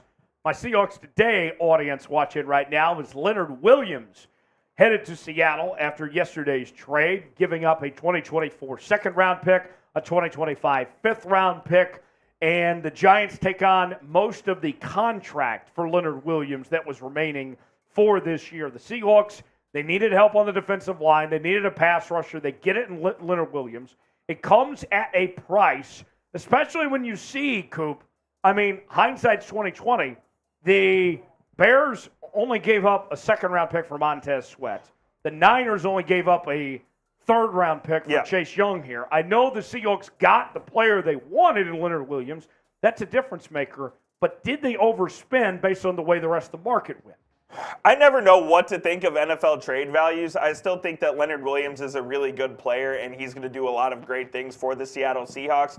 In the grand scheme of things, did they probably give up a little too much? Yes, but they ensured that they got their guy that they wanted, and they got him before the deadline day. Right. And, yeah, the Seahawks, now you get a guy that can play in, that can play tackle, play a little bit of both, get some creativity potentially on that Seahawks defense. Who is the biggest NFL trade deadline winner so far? We're under 45 minutes away from that deadline hitting. Get in that comment section and shout out who you believe the biggest winner is to this point.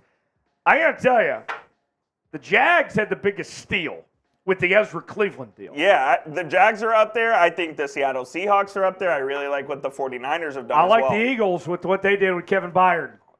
Let us know who you guys think in the comment section. Teaser, get some shout-outs there. Yeah, my two answers would be Jags and Eagles so far to this point, with not giving up a ton and getting a lot better, taking significant steps. Who are the biggest winners? Robert says the Niners. Greg says the Niners.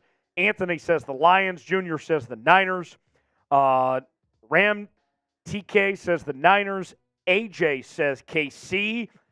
KC hasn't made a move. I don't know how the winners. Alex says the Niners. Jack says the Cardinals. Danny says the Jags. Rico says the Jags. Vivi Gal says the Ravens. I got Brand Knapp says the Eagles. Chris Fowler in the chat. Chris Fowler, he's got a big game to call this weekend. He's saying the Niners. Roy says Duvall.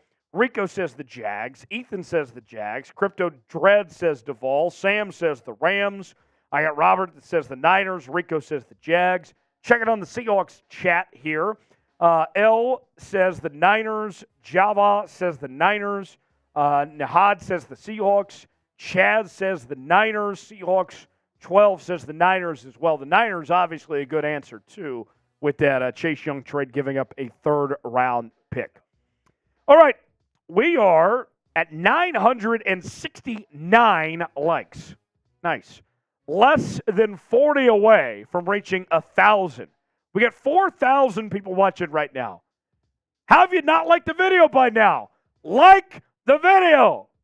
We're down to the final 40 minutes. If you want your team to pull off a move, to win at the trade deadline, like the video. My boss has told me when we get to 1,000 or when we get to 1,100 likes, you have to chug the rest of your Happy Dad. 1,100, and I'm chugging the Happy Dad. Chugging the rest. We're there. That didn't take We're long. there. Just like that. That was you know what? That shows us that you guys are real ones. All right. I will chug the rest of this Happy Dad. And here we go. To all the NFL fans out there, happy Halloween. Happy NFL trade deadline day. Chug. There it is. Woo! Let's go. All right. Let's go. Got a little on the face. We're good to go. Tyler, with about 40 minutes remaining until the trade deadline, let's take a look at some of the top candidates. Here we go. Let's start with the quarterback trade candidates.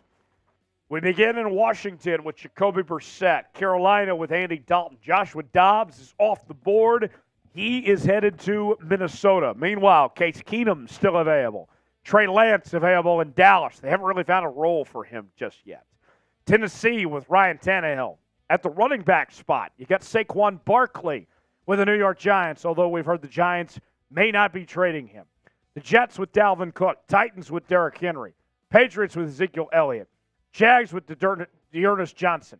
Colts with Zach Moss. Eagles with Rashad Penny. Panthers with Miles Sanders. The wide receivers include Devontae Adams, although it seems highly unlikely the Raiders make a deal. The Cardinals with Marquise Brown. Giants with Paris Campbell. Titans with DeAndre Hopkins. Broncos with Jerry Jeudy and Courtland Sutton, although the Broncos have a lot more optimism after the win against the Chiefs over the weekend. The Patriots with Juju Smith-Schuster. Then the tight ends. A couple more Patriots, Hunter Henry and Mike Gesicki. Zach Ertz with the Cardinals. Kyle Pitts with the Falcons, which blows my mind that he's available for a first-round pick just a couple years ago. Darren Waller with the New York Giants, also on the list as well. Offensive linemen include Brian Allen, center for the Rams. Trent Brown, offensive tackle for the Patriots. Garrett Bowles, offensive tackle for the Broncos. Ezra Cleveland off the board. He is headed to Jacksonville. Big Mike O, headed from New England. And then Cody Whitehair, offensive guard from the Chicago Bears.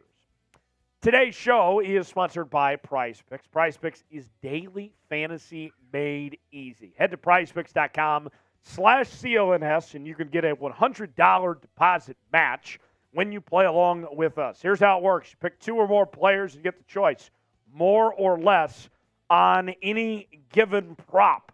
Here's what I'm rolling with this week. I got Dak and Josh Allen to have less than their given total.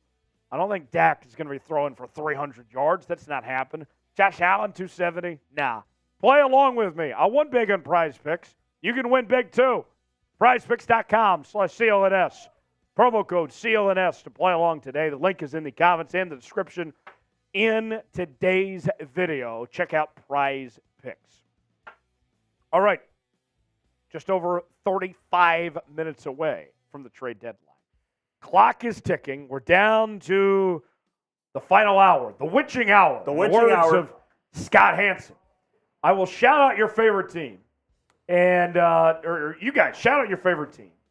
I'll close my eyes and I will pick one, and then we will talk about them. So, Coop, count me down. 3, 2, 1. The Ravens. Baltimore. All right. John Harbaugh said yesterday that he really likes his roster, that he likes this Ravens team. He did not feel like they needed to make a move. And you look at this Ravens team, you can see why. 6-2 record. They are tied for the best record in the AFC. They have a 2+ game lead in their division. Things are feeling really good for the Baltimore Ravens. They are a very good football team. but they could get better. There's been a lot of rumblings about the running back position. Do they trust Gus Edwards and that whole crew to be able to get the job done? Maybe they could use some help on the offensive line. They've been banged up there. Maybe another pass rusher potentially. As they're kind of older in those spots, pass rushers look good, but maybe they could be a step better. I think I would be surprised in the next 35 minutes if the Ravens were to make a move, but if they do make a move, look out for them to get a running back potentially, because it might come down to where they can't say no to one of these top running backs that are out there with the circumstance they're in, trying to get Lamar Jackson some help, because Todd Monken is not running the same offense that we saw previously under Greg Roman. They are running the football less with Lamar Jackson than they ever had before. So they're more reliant on having good running backs. They are buyers by definition, but let's see if they actually make a move. I would be surprised. They're not selling, I can tell you that much. But I would be surprised if they actually make a move here at the deadline here. Coop, that Ravens team, good football team, but they feel pretty good about themselves. They don't feel like they have to make a move. Yeah, I don't think they have to make a move either. They're positioned really well here to make a run in the AFC. Kind of a bounce back here for Lamar Jackson as well. So I really like where the Ravens are sitting at. All right, shout out your favorite team, and we'll play the game again. One more time. Here we go. Close your eyes. And in 3, 2, 1. The Eagles. Eagles. E-A-G-L-E-S. Eagles, as they say.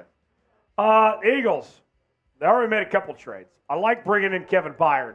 They had a hole at the safety spot, and they filled it, which is what Howie Roseman does. He's maybe That's exactly what he does. Yeah, he's maybe the most aggressive GM in the NFL.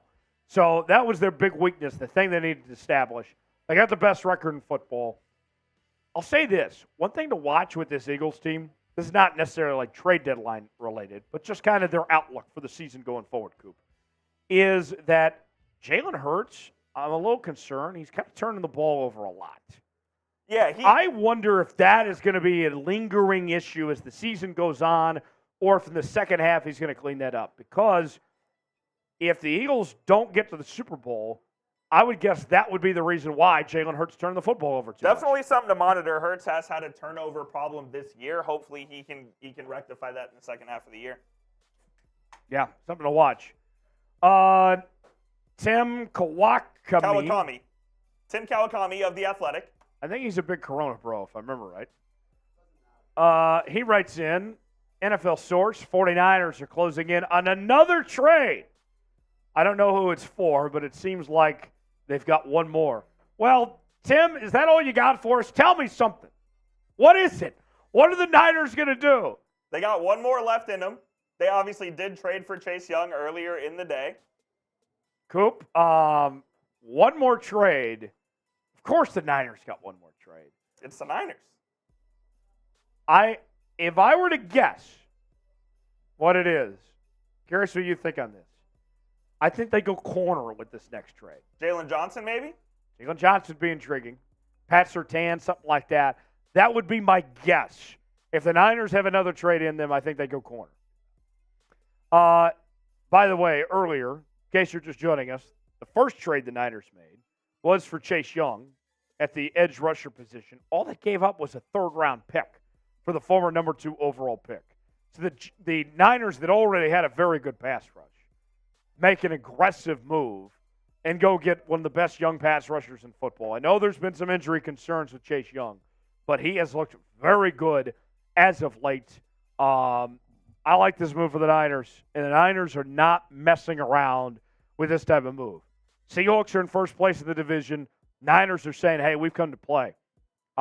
Big aggressive move by the Niners to go with that, get Chase Young there. For more NFL coverage here in NFL Daily, you need to subscribe. We're bringing you daily NFL news and rumors. It's like it's in our name or something. We're also doing these live shows during the week, Tuesdays and Thursdays. You can see me again here in a couple days. We also have our Red Zone channel on Sunday afternoons as well. If you love the National Football League, subscribe. For more NFL coverage all season long, all off season long, this is the channel for you. We're trying to get to 345,000 subscribers. We just passed 344,000. Now we're going for 345. Let's make it happen. I need everybody to subscribe right now. I got 4,000 people watching. If everybody subscribe, we're getting 4,000 new subs. What are we waiting for? Subscribe now to NFL Daily. You'll be glad you did. Today's trades. Let's catch up to speed, shall we? Montez Sweat got things going first thing this morning as he is off to Chicago and fills a big need for that team at the edge rusher position. The Commanders give up a 2024 second-round pick to make the trade happen. Meanwhile, the Vikings, they have found a replacement for Kirk Cousins. With Cousins out for the rest of the year, they bring in Joshua Dobbs from the Cardinals. The Cardinals going to go with Kyle Allen for now until Kyler Murray is ready to go. Former college teammates, those two, by the way. They're at Texas A&M, Coop's favorite school. Cardinals give up. They receive a 6th-round pick in exchange for the deal. The Jags get some help on the offensive line. This is my favorite trade of the day as far as somebody just, hoeing somebody. This is my favorite trade of the day. The Jags get Ezra Cleveland, one of the top 10 offensive guards in the league, and all they gave up was a 6th-round pick. What on earth were the Vikings thinking? It doesn't make any sense. Make it make sense for me, please. Big win for the Jags. I don't know what the Vikings were thinking here. And then within the last half hour, the Lions trade for Donovan Peoples-Jones, and all they gave up was a 6th-round pick. That Lions team, they're a serious contender in the NFC. They're not messing around. And they just gave up a 6th-round pick next year. They added that receiving core for Jared Goff. I like it for the Lions. Big win for them. Meanwhile, the Niners, this is a team that hasn't played well the last few weeks. They got a good pass rush, and now they're going to be more aggressive with said pass rush, getting one of the best young pass rushers in football, former number 2 overall pick, Chase Young, headed to San Francisco. And all the Commanders received was a compensatory 3rd-round pick in 2024. So after spending that number 2 overall pick, at the end of the day, that's what they came away with. Rebuild is on in Washington for sure. Shout out your city. Where are you watching from? We'll shout you out as we get this show continuing. Down to the final half hour, the trade deadline almost here. Shout out your city, and we'll shout you out. I want to see everybody's city in the chat. Here we go. 5, 4, 3, 2, 1, go. And I'm saying your city, not your team. Lewis is in Houston. I got Black Bear in Boise, Idaho. I got Tony in Detroit. I got IDK in Houston. I got Mr. The Play in Toledo. I got Rico in St. Paul, Minnesota. That's Sperry's neck of the woods. I got Braden in Salt Lake. I got Terrell in Detroit. I got Clifford in Bridgeton. I got Colin in Detroit. I got Brady in H-Town. A lot of Houston people. That's Coop's favorite city. I got Follow in Houston. I got Steve in Indiana.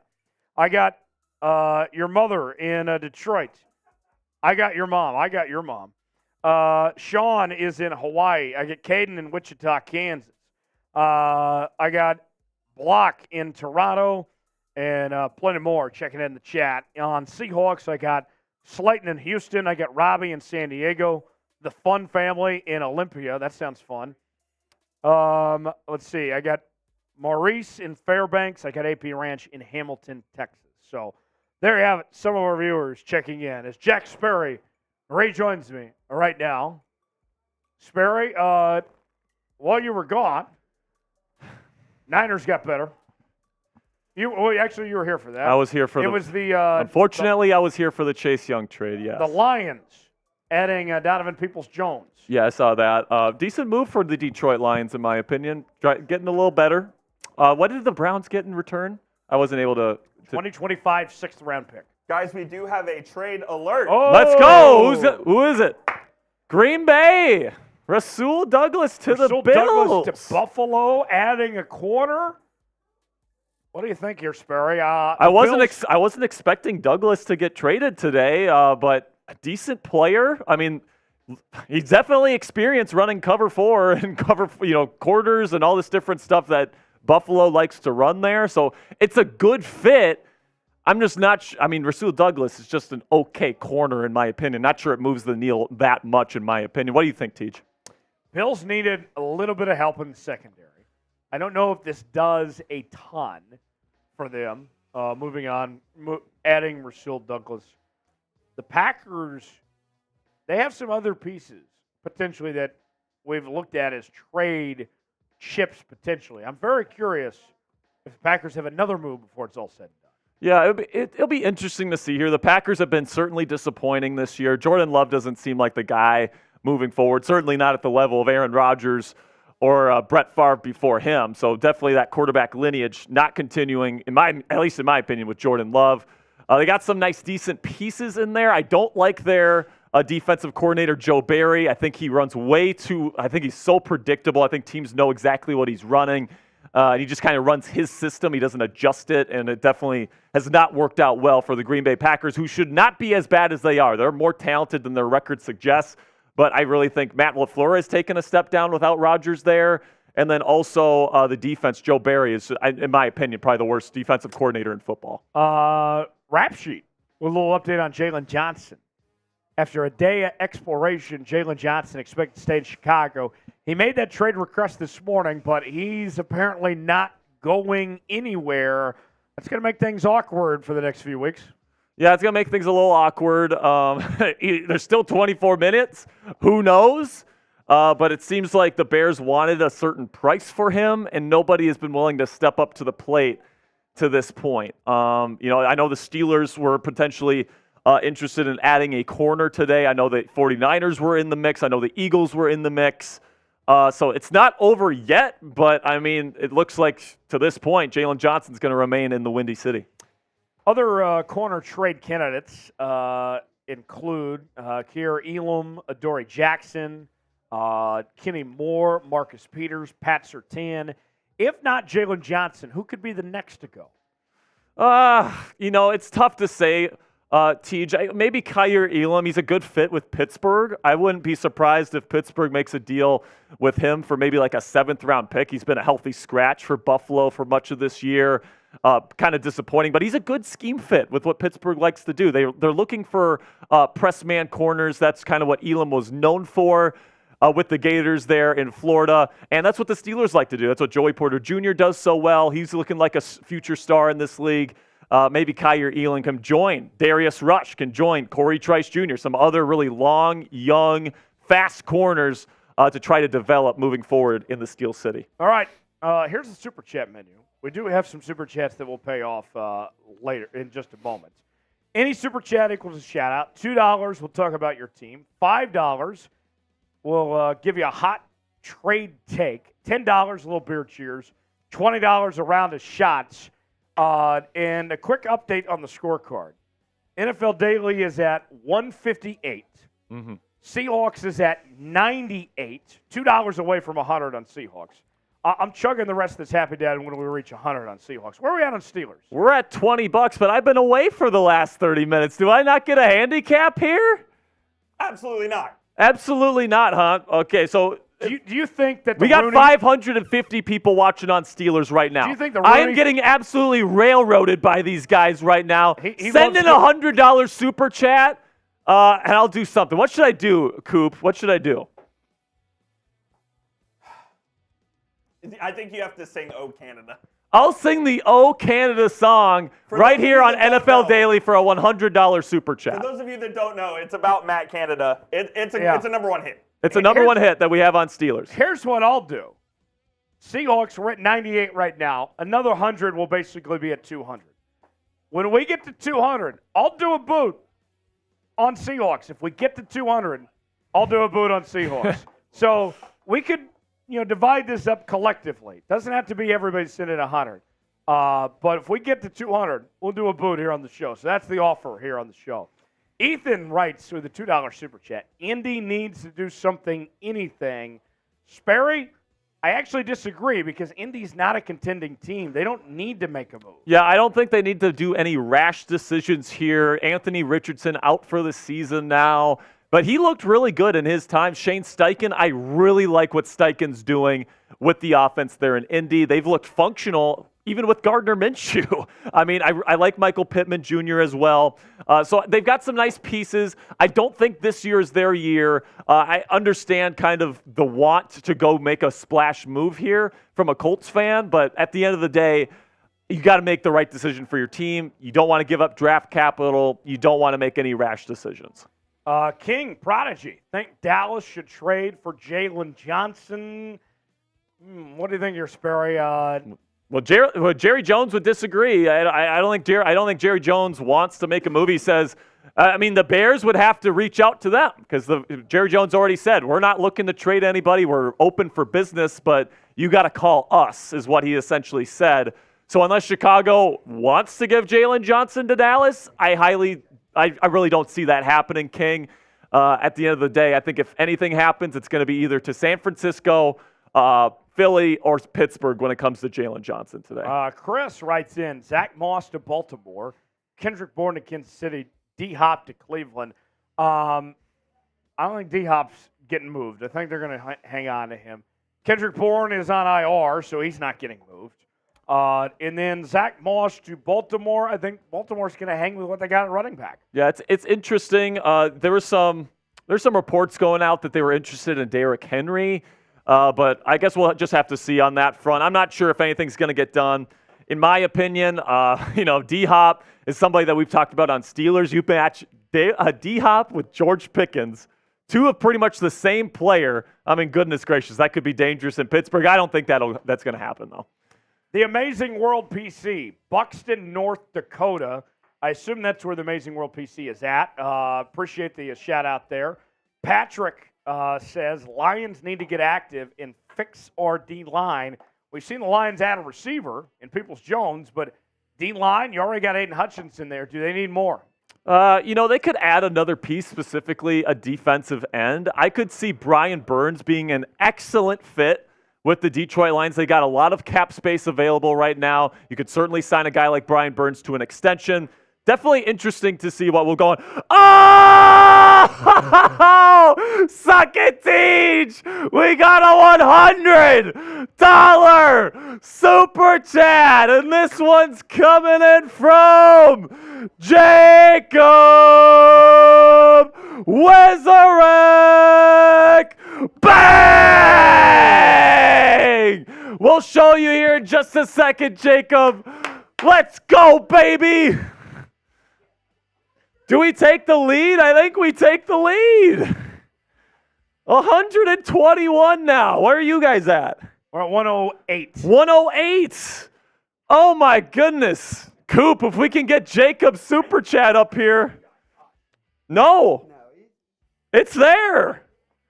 I swear on my life this is there. Coop, are you blind? We're good. No, I'm something. Let's go, Jacob. Let's go. Bang! And guess who joined Steelers Talk Gold Club, Coop?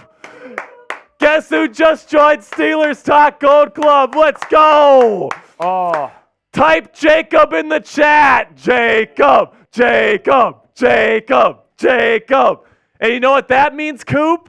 We get to sing an O Canada song here on NFL Daily. We're going to do that later. All right, Jacob, appreciate your $100 super chat, my friend. Let's go, Steelers. So Seahawks fans, we're down by $20 right now. We going to let that happen? Don't let them come back. Come on now. We're down by $20 to Steelers, to this goofy tall guy. Don't let them win. Steelers Nation for life. Let's go. Let's spam me in the chat. We can all get on the same page here together. Spam me in the chat as much as you can. Let's break our chat record. Our chat record of 1,244 was earlier. Can we do better than that right now as we're down to the final 20 minutes? Can we break that record? Coop. Spam me and Sperry shot. I'll say this right now. If we break the chat rate record right now, both TJ and I will eat one of these nasty jelly beans for you guys, all right? Type me in the chat. Let's go. Sperry, shout out everybody spamming me. All right. I see Flawless. I see D'Angelo. I see Fideo. I see Seahawk. I see Wesley. I see Eric. I see Ducky. I see Lucas. I see Jem. I see John Lucas. I see Benjamin. I see Kyle Schlater. I see Andrew. I see David versus Goliath. Steelers versus Seahawks. Let's go. We got John Lyons. We got Ducky Duck. We've got Amy Richardson. We've got Denny Dice. Come on, baby. Break the record right now. Let's go. I'm hungry. I want a jelly bean. Let's go. We got Chase in the chat. Joel, Robert, Ethan, Bob D, John Lyons, Hams, Drankin29, K-Ton, and King Tone. Keep them coming. Break the record, and we'll do some jelly beans for you guys. Let's go. Let's have some fun. Faster. Get them in. Get them in. Let's go. That's what she said. Teacher, there was... Teacher... Yo, pause. All right. We need to get to 345,000 subscribers before the deadline. I've been told if we do not get to 345 before the deadline, we're shutting off the stream. That's right. We're done. So if you guys want to see that Oh Canada song today, you better be clicking that subscribe button right now. Subscribe to NFL Daily. Subscribe to Seahawks Today. Steelers Talk. Let's get to 345 on the channel right now. Not wait a second more. Coop, we just got another 5 on Steelers. We're currently at 121. All right. Trade alert. Rasul Douglas headed to Buffalo. 5th-round pick. The Packers receive a 3rd-round pick in the deal. Sperry, your thoughts? Rasul Douglas, decent player, but I think we're just going to rapid fire here. I like the trade for both sides. 3rd-round pick for Green Bay is a great get there for Green Bay, in my opinion. Definitely will be good. All right, then we get to Detroit here with Donovan Peoples-Jones going to the Browns in exchange for a 2025 6th-round pick. Personally, I like this for the Lions. DPJ, decent receiver, not necessarily going to be a number 1 guy for you or anything, but the Lions could always use some extra weaponry there on offense. Tej, your thoughts? Yeah, I like Donovan Peoples-Jones a lot. You pair him with Jared Goff in that offense. We know how good the Lions are. Chance to take a step up, continue to compete there in that division. Meanwhile, the Niners, they had Chase Young, and all they had to give up was a 3rd-round pick. The Niners, they've lost 3 in a row. They weren't going to sit quietly. Yeah, I mean, I just got done breaking down this trade on Commanders, and holy crap, this is a terrible trade for the Commanders, man.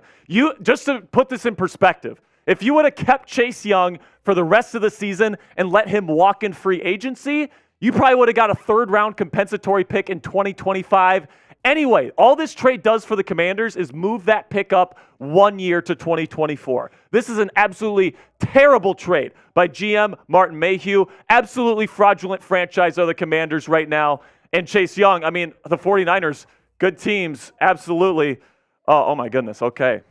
I just got hit with some big news here for Steelers. Unfortunately, Patrick J. Rooney has passed away. Son of Arthur Rooney, the original owner of the Steelers, and brother of Daniel M. Rooney. So really bad news for the Steelers organization today. I just got hit with that news, man. That sucks. I got a statement from the Steelers as well that says, we are saddened by the loss of Patrick J. Rooney, son of Arthur Rooney Sr., brother of Daniel M. Rooney, like his twin brother John, who passed away in 2022. Pat grew up on the north side of Pittsburgh and graduated from North Catholic High School. Our thoughts and prayers are with his family. Sperry, the Rooney family, they're as good as it gets in football. Yeah, they're a very classy family, man. I mean, I just got hit with that news. That's crazy. I know the Rooney family is just so tied to the city of Pittsburgh. And everybody that lives in that city understands how important that family is to the fabric of the city itself. So to have a member of that family pass away today is definitely rough for Steelers fans. Rest in peace, Mr. Rooney. Oh my goodness, that's really sad news, man. Yes. I can't even really put together good words to describe how that affects the Steelers community right now. Yeah, certainly so. All right. Let's catch up on some of these more trades that have gone on here. The Jags bringing in Ezra Cleveland, offensive guard, in exchange for a 6th-round pick. And This one was probably the biggest head scratcher of the day. Ezra Cleveland, a top 10 guard in this league, and the Vikings. Why would you give up? What did you gain from this trade? Well, you gain like a 5% chance maybe of getting a starter in the future with that 6th-round pick. And that's not nearly enough compensation, in my opinion. I think Ezra was worth at least a 5th rounder. Right? At least put it up to a 5th rounder. A 6th-round pick, the hit rate on those picks are so freaking low when it comes to turning them into starters that you're pretty much just giving Ezra Cleveland away at this point. Yeah. The Vikings get Josh Dobbs, a 2024 conditional 7th-round pick, and the Cardinals receive a 6th-round pick. Vikings trying to put a Band-Aid on this situation of losing Cousins. Yeah, Dobbs is going to be their backup quarterback for now. Jaron Hall, 5th-round rookie out of BYU, is going to take over. Definitely an interesting situation there in Minnesota. The Bears, with the biggest trade of the trade deadline so far, getting Montez Sweat, and the Commanders receiving a 2nd-round pick. The Bears, you get the playmaker you wanted, but now you got to pay him a lot too. Montez Sweat, going to be a force to be reckoned with for the next years to come. This was the trade that I was okay with the Washington Commanders. You get a really good draft pick in exchange for Montez. You don't have that pickle between paying Montez or Chase Young. So this was the trade I was okay with, but with the Chase Young deal on top of that, I mean, it's just a bad day for the Commanders organization, in my opinion. Update from Albert Breer of Sports Illustrated. Tweet coming in just a few moments ago. The Patriots listened and are hanging on to young contract year guys like Josh Uche, Kyle Duggar, Big Mike. Also, I'm told they never got any calls on Mac Jones or Zeke Elliott. Patriots are a bad football team. Very Bill bad. Belichick probably not going to be back after this upcoming season. Now you hang on to those guys, and I got to tell you, I like Josh Uche and Kyle Duggar. I look at that Patriots team, and you had a chance. You're not going anywhere. A missed opportunity not to get some draft capital here. Yeah, I mean, Belichick can be, kind of a stingy old gentleman, as we know. He probably wanted a certain amount for these players, didn't get it. I see Kyle Duggar as a piece in this Patriots defense for years to come. They love to run those multiple safety looks in New England. Duggar can play anywhere. He can play a hybrid linebacker role, which is what he's been playing there the last 2 years. He's really good at it. Michael Onwenu, another really good interior offensive lineman. I'm sure Belichick probably wanted like a 4th-round pick for him, but after Ezra Cleveland went off the board for a 6th, people just weren't going to give a 4th-rounder for a guard. And Josh Uche, very athletic speed rusher off the edge. These are Belichick's guys. Belichick loves these players, so in order for him to get rid of them, it's going to need to be a little bit more. Will there be another trade? Y for yes, N for no. What do you guys think? Weigh in the comments section. Let us know. Y for yes, N for no. Less than 10 minutes ago. Sperry, yes or no? I'm going to say yes. Last year there was a couple trades right at the deadline, so I think there's going to be a trade this year. By the way, $20 super chat from King Yinzer. Yeah. We got plenty of super chats on the Seahawks to catch up on too. Let's go. Let's give some quick shout-outs. Everybody that is answering, will there be another trade or not? I see David says yes. Jana says yes. Broncos Country says yes. Colby's World says yes. Jackson says yes. Combat says yes. Jack says yes. Chiefs fan says yes, and more.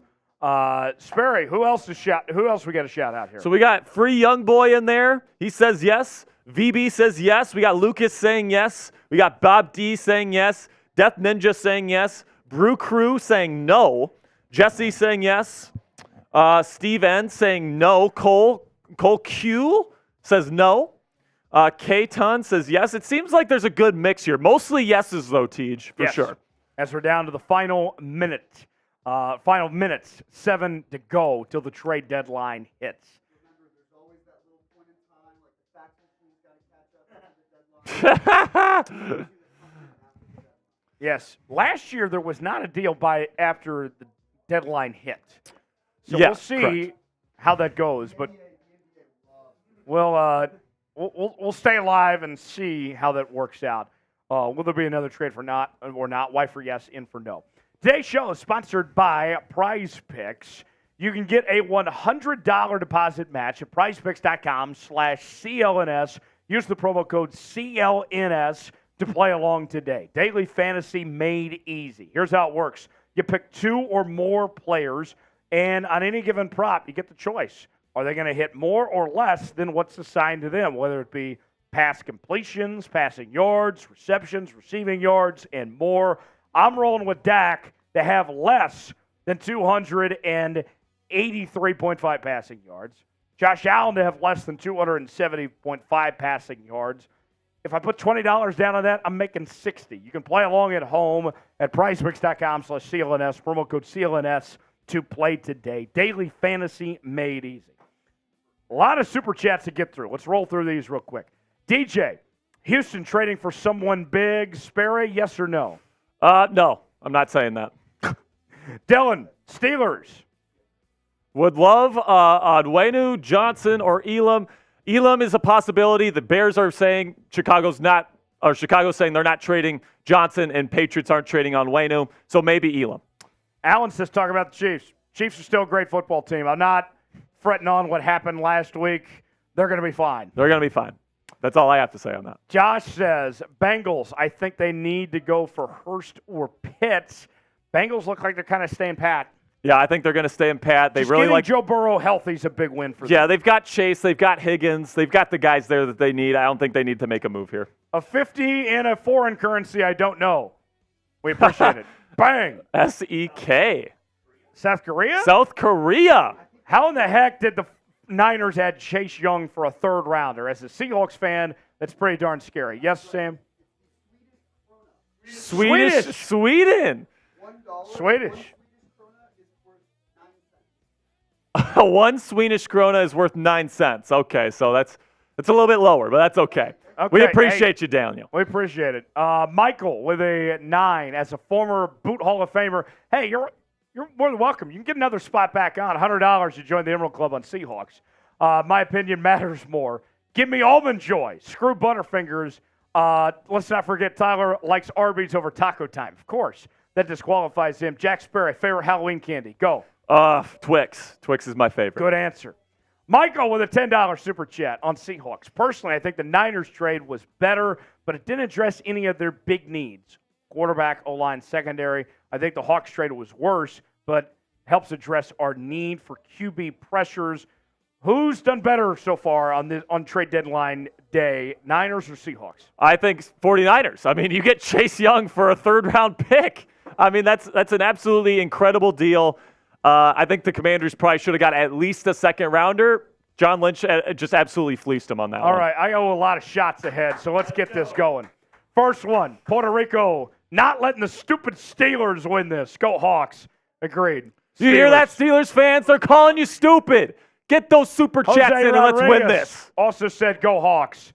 Go Hawks indeed. Keep it going. Everyday J. Everyday J. Steelers still suck. Do you guys hear this? You guys hear this, Steelers fans? Let's get this going. Get it going. They cheated in Super Bowl 40. Make these guys suffer. Let's go. King Yinzer, Anthony Fuller. Keep it going. We are not worthy. We are not worthy. Thank you for the 20-piece, Mr. Anthony Fuller. Keep it going. Let's go, man. I love it, Anthony. You're the best. Everyday Jay said Steelers still suck. Cheers to that. Goodness gracious. And then Michael Hyde said, go Hawks. Steelers suck. I'll take another of that. Michael Hyde, cheers to you. By the way, Coop, we do have a $2 super chat on Steelers from What's our numbers at right now? Maine is at 172. Steelers is at 149. And the Seahawks are winning at 208. I owe a boot. We'll do that at the end of the show. All right, 2 minutes. We are shutting down the stream if we do not get to 345,000 subscribers. We are currently at 344,165. Sperry, I would hate to have to shut this down before the deadline. Me too, man. Let's get this going right now. Click that subscribe button if you want us to stay live for even longer past the deadline. Let's get this done, people. Let's go. Sub. Now we go to Mike Kleiss, who covers the Denver Broncos. He said this, despite receiving offers for a few key players, Broncos are expected to stand pat with no trade deadline, according to the source. Team confident in its group of players. Mike, if the Chiefs would have won Sunday, I feel like today would have gone totally different for Denver. I mean, it's definitely possible, but Sean Payton, their head coach, has said in the past that he likes the players that they have on the roster. He has definitely shown confidence in this group, especially in guys like Patrick Surtain, who I didn't really think was a realistic possibility anyway. So I really like what I'm seeing. Obviously, on Sunday, you get a huge upset versus the Chiefs. Overall, though, this season has definitely lost. Hopefully, in year 2 for Broncos fans, Sean Payton can get things going. Final minute, make a wish. Let's go. Will there be Come on, will there be a trade? trade at the last second? Y for yes, N for no. By the way, for everyone watching the Steelers chat, there is currently some trolls in there saying the Steelers just traded for Jalen Johnson.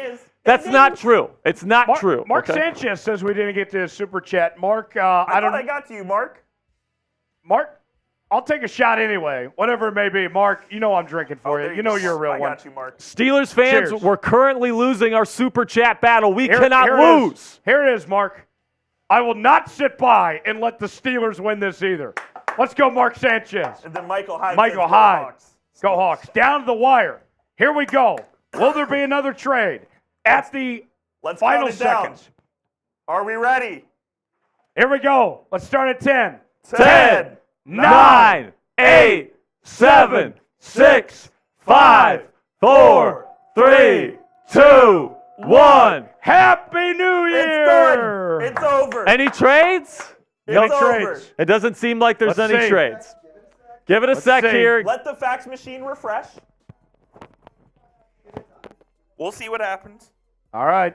Still nothing. Oh, there is a move. There's a move. Oh. Who is it? Wait, just kidding. Oh, I got Wow. Coop.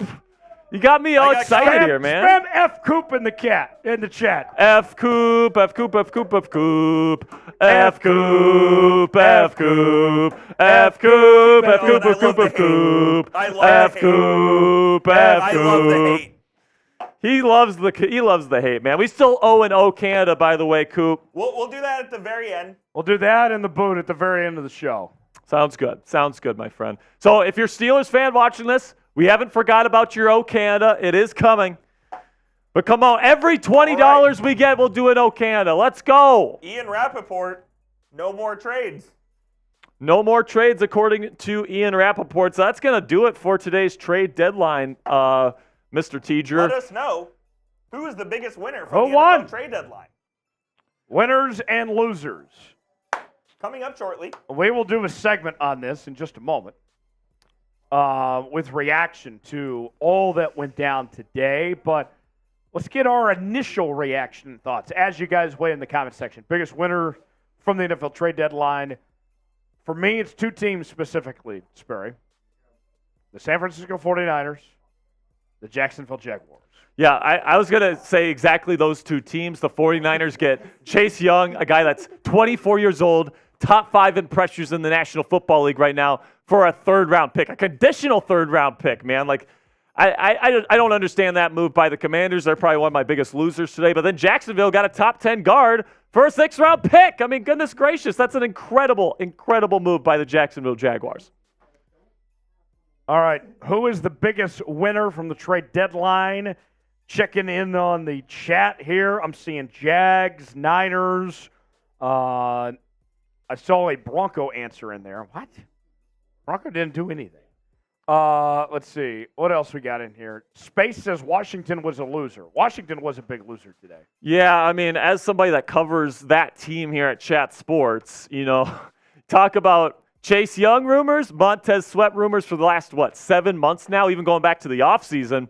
We thought one of them might get dealt before the draft. And it was always an or conversation, right? It was Chase Young or Montez Sweat, right? I never really saw it that I really didn't see the Commanders trading both of them. But that's what they did. They're embracing the rebuild right now. I think the compensation for Chase Young is not even close to what it should have been in order to get rid of him, because you could have just kept him on your team for the rest of the season. And then if he leaves in free agency, you're getting a 3rd-round compensatory pick anyway. So why are you letting him go now when you're trying to make the playoffs? It just doesn't make sense for the Commanders. They're a big-time loser, in my opinion. All right. Yes, Sam. Yep. Okay. Yep. Okay. Yep. Yep. Okay. Yeah. Yeah, that sounds good to me. Sounds good to me, man.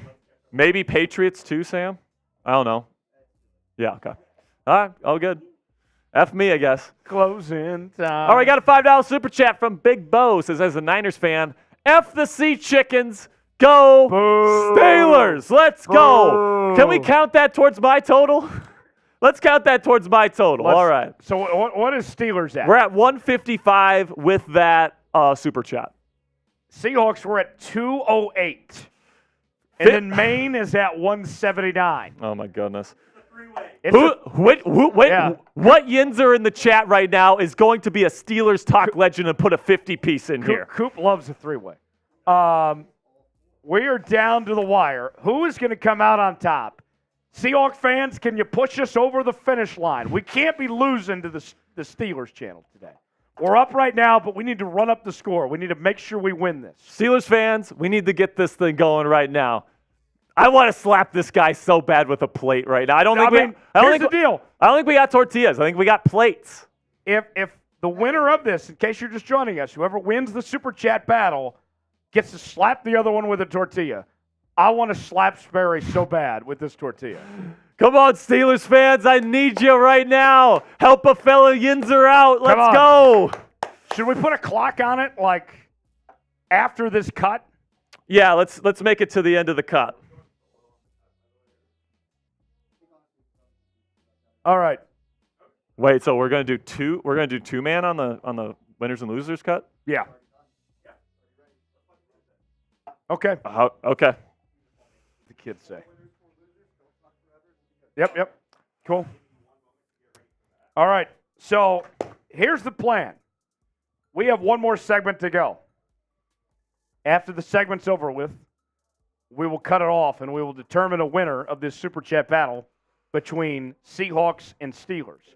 If you're a Steelers fan in there right now, help a brother out. Help a fellow Yinzer out. Get those super chats in. Let's go. Seahawks is at 208. What's Steelers at? We're at 155. So All right right. now we're just over $50 away from taking over first place. That is the challenge. Seahawks, can we have the lead? Can we hang on to it through the end of this next segment? Biggest loser from the trade deadline. Weigh in that comment section. We'll do this segment. Then we'll come back and we'll pay off the old Canada song. We'll do a boot. By the way, Coop, we missed a couple of Steelers super chats. So if you super chatted and it hasn't been on screen yet, don't worry, it is coming, okay? Don't worry. We will get to everybody's super chats. Here we go. When Coop gives me the go-ahead, then we'll start the segment. But let's go ahead and give some shout-outs. Let's see who people think is the biggest loser. I see Cowboys in there. I don't really think that they're a loser, and I don't think they're a winner. They just kind of did nothing here at the trade deadline. Yeah. And the Cowboys are a good team. Yeah, Cowboys are a decent team. Are they a playoff Super Bowl contender? I would argue no. Oliver says the Rams were the biggest loser of the trade deadline. The Rams, that's a team that this is kind of the last hoorah, the last go-round. The Rams probably should have made a move. I think the Rams feel like next year they're hoping that some of these young players that they got on defense, the defense is actually not as bad as I expected going into the year. They could potentially bring everybody back. Stafford, Donald, everybody. Sam. Quiet deadline this year. 12 deals on trade deadline last year. Okay. So if you didn't hear Sam there, 8 trades this deadline, 12 last year. Steelers were actually the ones that made 2 of those trades last year. Chase Claypool to the Bears, and then also for William Jackson the third. Little Steelers anecdote there. All right. Kenny Pickettsburg. Kenny Pickettsburg right here. This is a Steelers fan saying, Steelers finalizing trade with Bears for Johnson. Here's the thing. That's not true. There's a bunch of liars in the Steelers talk chat right now. I really wish it were true. I hope he was a Steeler, but he's not. Then we got a $1 from Todd Hastings. We also got one from Hot Piss. So we got a $5 from 110 Shamir. What's up, my man? Says Steelers Nation. I love it. And then Hot Piss with $2 super chat. What a name. What a name there. That might take the cake. That's the MVP for today's show. trade candidate for a case of Gatorade. 100%. I would love a nice glass of ice cold Gatorade in Best exchange flavor of Gatorade is for what? Matt Canada. What's up? Best flavor of Gatorade is what? I like orange personally. Yellow. Orange and yellow are the best though. Yellow's my favorite. Orange and yellow are the best. No, red and cool blue. No. Red's the What? worst. Red is sucks. delicious. Red's the worst. No, Red it's is the not. worst flavor. All right, enough, Red and cool enough blue. Gatorade talk, fellas. Let's Enough Gatorade. Let's recap this trade deadline here when you guys are ready to go. Also, Brett said change the poll. Okay, he's got it. All right, here we go. Let me adjust my headset, and then we will get to this cut. Here we go. I'll lead in and set Sperry up. Yep. All right, here we go. 3, 2, and 1. The NFL trade deadline is in the books. Welcome in to this edition of NFL Daily by Chat Sports. He's Jack Sperry. I'm Tyler Jones, breaking down the winners and losers from the trade deadline. Sperry, let's get started without further ado. And we begin with the San Francisco 49ers, who made a very aggressive move, adding Chase Young to the fold. All they gave up was a third-round pick to do so. The Niners have lost 3 games in a row. Now you bring in Chase Young into the fold. We already know they had a good pass rush, a former number 2 overall pick. I know he's dealt with the injuries, but considering the talent level, this is incredible value for San Francisco.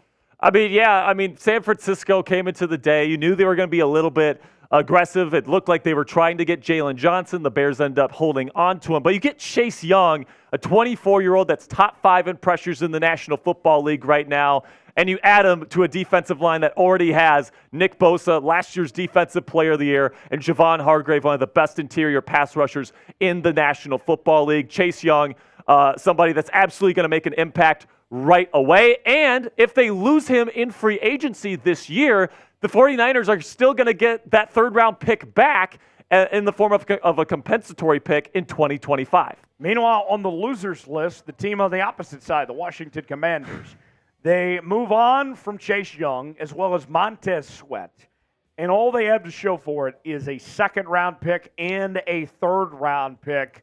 Sperry, not a great day to be a Commander fan. No, it's not. I mean, you start the day pretty good, right? The Montez Sweat trade, I was completely on board with, right? It's really tough to pay both Montez Sweat and Chase Young. You're already paying Jonathan Allen and Daron Payne to big-time contracts. It just wasn't feasible. And you get a really good draft pick in exchange for Sweat services, a second-round pick that's probably going to be maybe a top 5 pick in the second round.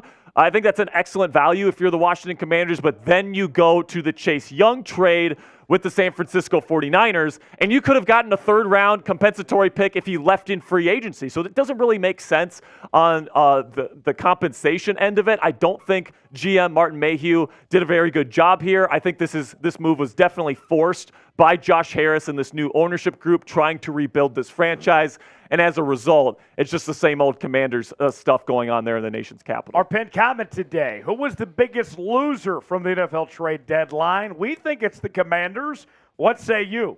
Weigh in on our pinned comment today. Let us know who you believe that is. Back to the winners list we go. That's where we find the Philadelphia Eagles. They bring in Kevin Byard, fill in a big need at the safety position. The Eagles, this is a team that has the best record in the NFL right now.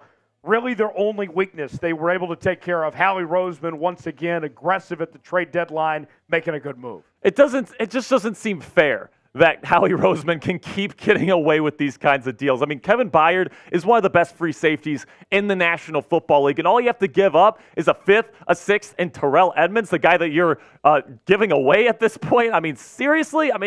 I just don't get it, man. The Eagles are such a well-run organization.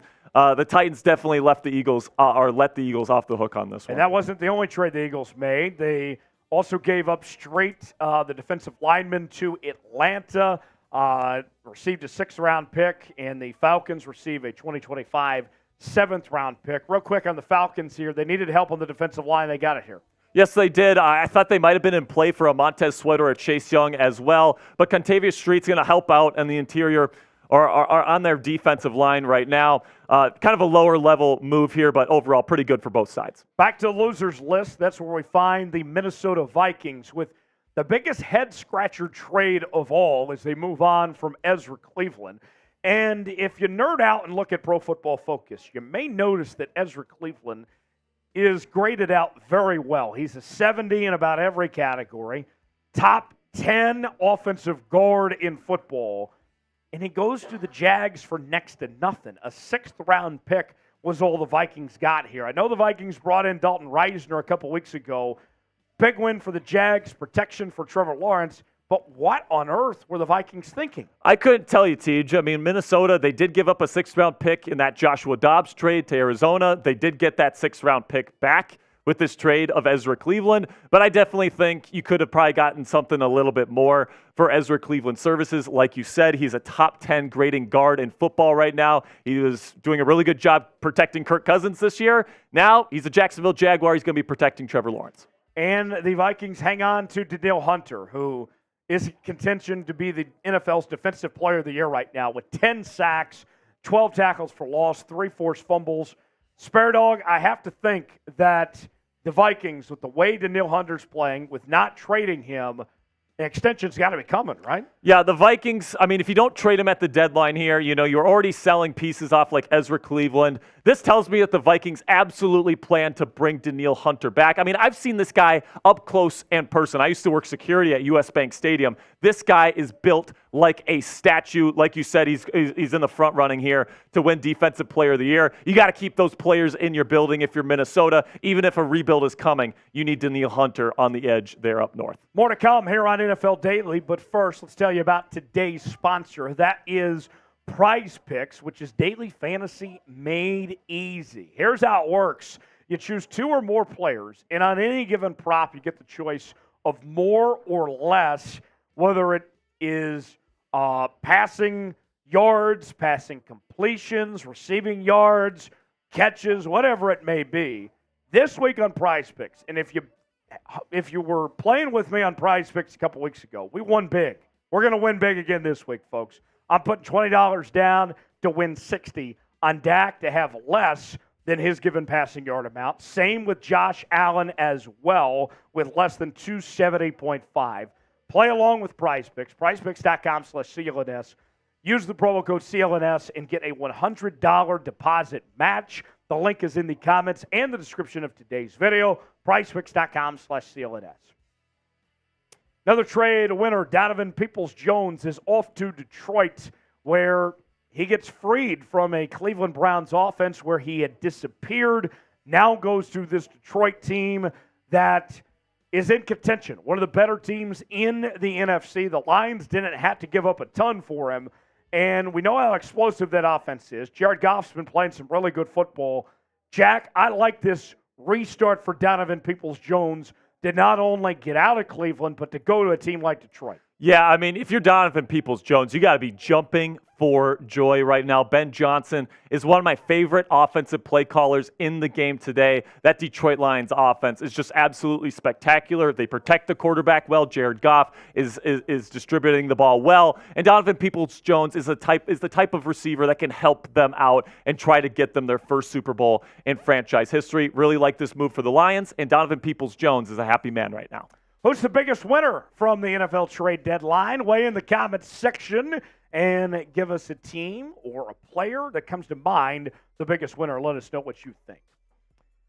Back to the losers list, Jalen Johnson. We began the day on Tuesday with a trade request from Jalen Johnson wanting out of Chicago, did not want to be a member of the Bears anymore. Instead, he's still a member of the Bears. And now we head into the second half of 2023. Jalen Johnson having a career season, the best year of his career so far. And Jax, here he is still with Chicago. Going to be a little awkward here the next few weeks. Yeah, the Chicago Bears were actually more buyers than sellers this year at the trade deadline. They add Montez Sweat. They keep Jalen Johnson. They shopped him around. It looked like they wanted a second-round pick. Nobody was willing to take the bait there. But Jalen Johnson, top 10 graded corner in the National Football League right now. He's having a career year. He's still really young. He's looking like a cornerstone of that Bears defense moving forward, and that's exactly what he should be. Good job by Ryan Poles to not give him up for anything less than he's worth. Folks, I want to make sure you subscribe to NFL Daily by Chat Sports as we're covering the National Football League each and every day with the latest news and rumors, trades, draft, free agency, and more. We are live for the trade deadline. We'll be live again for our live edition of NFL Daily on Tuesday, Red Zone Channel on Sunday. Sperry, if you are a football head, if you love the National Football League, this is the channel for you. 100%, man. We got daily NFL content right here on the channel. So if you want the latest news and rumors here around the National Football League, do me a favor, click that subscribe button right now. And last on the winners list, the Jacksonville Jaguars. We told you earlier we really liked that trade for Ezra Cleveland, not giving up a ton. And with Trevor Lawrence and that team, here they are. They're still, without a doubt, the team to beat in the AFC South.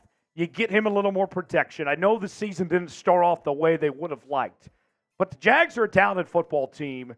They're capable of putting it together and being right up there with the best in the AFC. Absolutely. You know, my Steelers just played the Jacksonville Jaguars last week. And, you know, the Jags didn't play their best game. Trevor Lawrence had a really bad pick in the red zone, all these different things. But the Jags seem to just find ways to win football games. And, you know, I think the Jags might be just a little bit overrated right now because the offensive line as a whole has struggled. But listen, good teams find way to win ball games. That's what Jacksonville is doing right now. And they just added a top 10 guard in football to their lineup for a 6th-round pick. That's an excellent move. The Jaguars are better today than they were yesterday. Last on the losers list, the Denver Broncos. Now, they did just beat the Chiefs a couple days ago. That might be some new life for that Broncos team.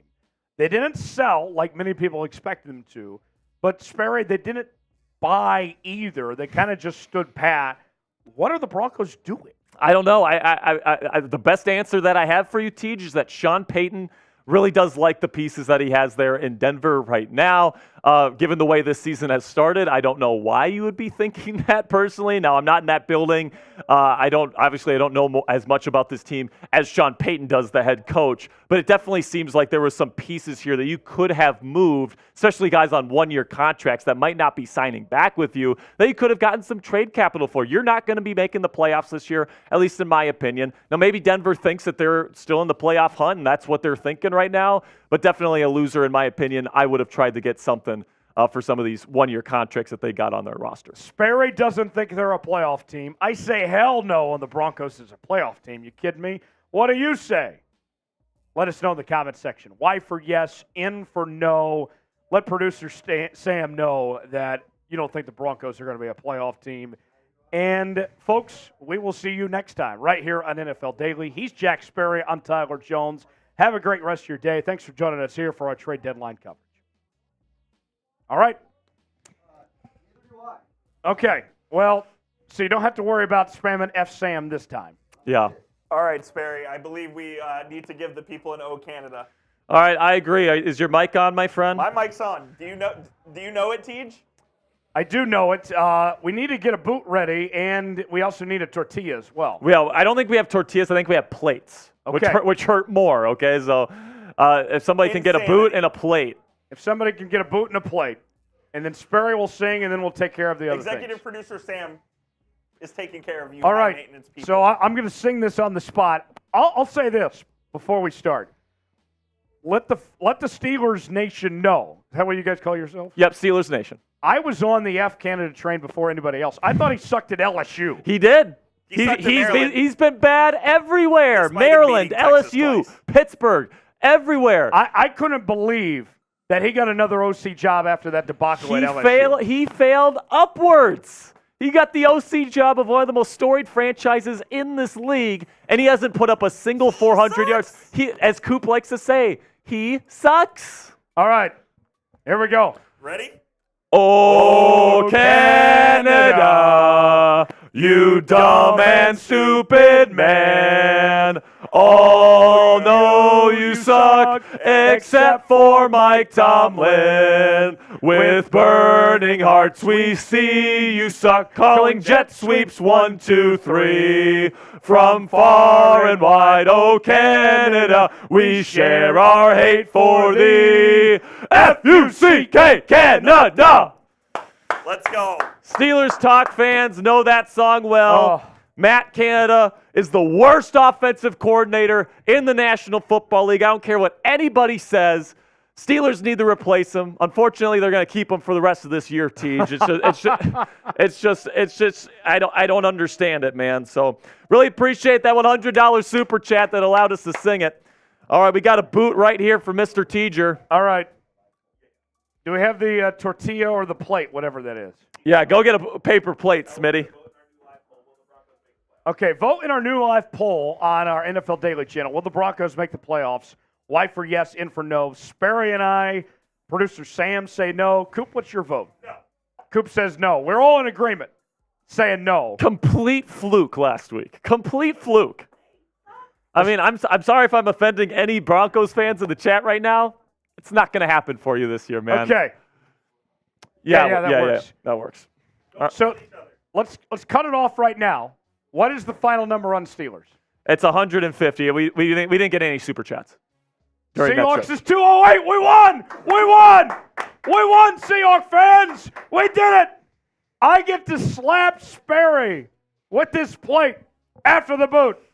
Seahawks fans, let's go! I'll say this. Let's go! I'll say this. Spam F Sperry. Spam F Sperry. And tell them you're disappointed. I'm disappointed, man. I am a little bit disappointed. I mean, we got the 100. I mean, that was awesome. We got the 20 from Anthony, but man, we lost to the Seahawks.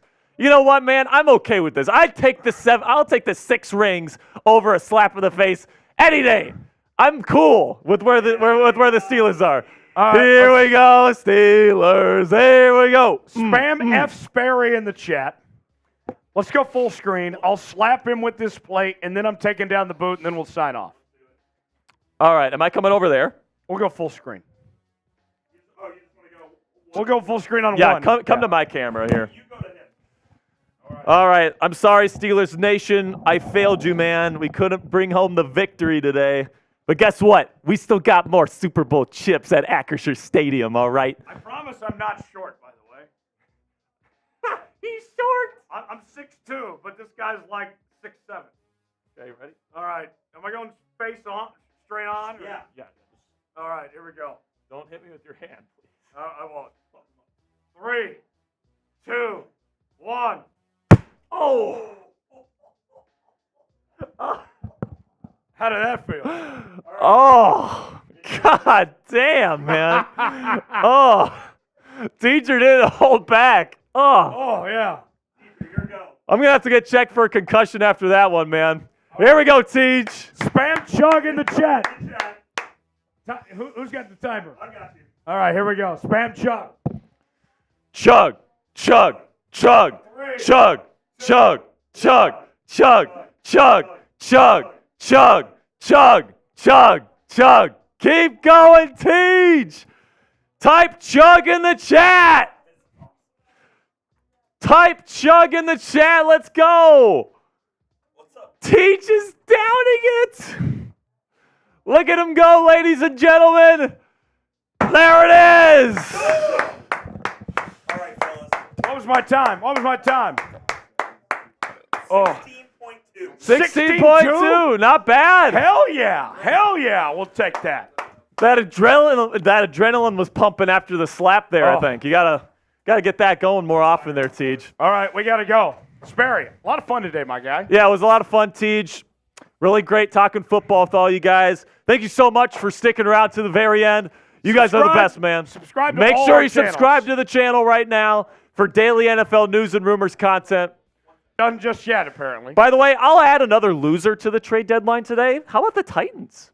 That's a good one. The Titans had a number of players they could have parted ways with today. DeAndre Hopkins, Derrick Henry. It seems like Mike Vrabel thinks that they're still in playoff contention. What do you think? I'll add another loser to the list. Sperry and Steelers talk after what we just witnessed. Alex says nobody can outdrink Tyler Jones. John Smith says Sperry is going to be in the protocol. Yeah, I might be in the concussion protocol. I'm not even lying, man. I might have to get myself checked. But back to your question. As far as the Titans go, that's a team that was expected at the deadline. The reports were before the season that the Titans were going to be at the deadline either big buyers or big sellers. And they were neither. All they did was move on from Kevin Byard. Yeah, I mean, their offensive line is in complete shambles right now. You did get a win against the Falcons last week. Will Levis looked damn good, 4 touchdowns. They're going to be playing against my Steelers And on they still Thursday have Night Football. Tannehill. Yeah, they still have Tannehill. They couldn't unload him. I mean- I guess nobody wanted him. Well, think about this. Even if you were of the belief you were still contenders, why the hell are you hanging on to Tannehill? Yeah, I mean, I think it's more of people didn't want Tannehill. Maybe. Because he's been looking washed this year, man. I don't know what I would trade for Tannehill right now. I mean, he hasn't shown any good things. I mean, granted, the offensive line has been terrible, but Will Levis just trotted out there with 4 tutties in his debut. I mean, I think Ryan Tannehill's cooked. Let me know what you guys think. He's Jack Sperry for producer Sam, for Smitty, for Coop. I'm Tyler Jones. Have a great rest of your day. And here we go, Steelers. We're going on loop. We'll also be back later with the college football playoff rankings tonight. So more to come. Don't go anywhere. Stay with us right here on Chat Sports.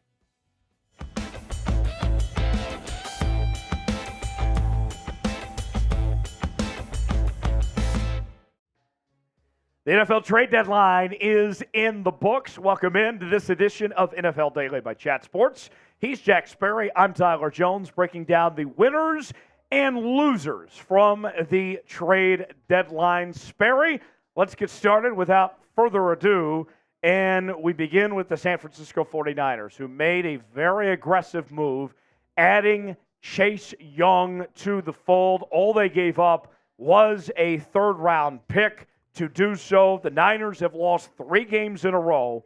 Now you bring in Chase Young into the fold. We already know they had a good pass rush, a former number 2 overall pick. I know he's dealt with the injuries, but considering the talent level, this is incredible value for San Francisco.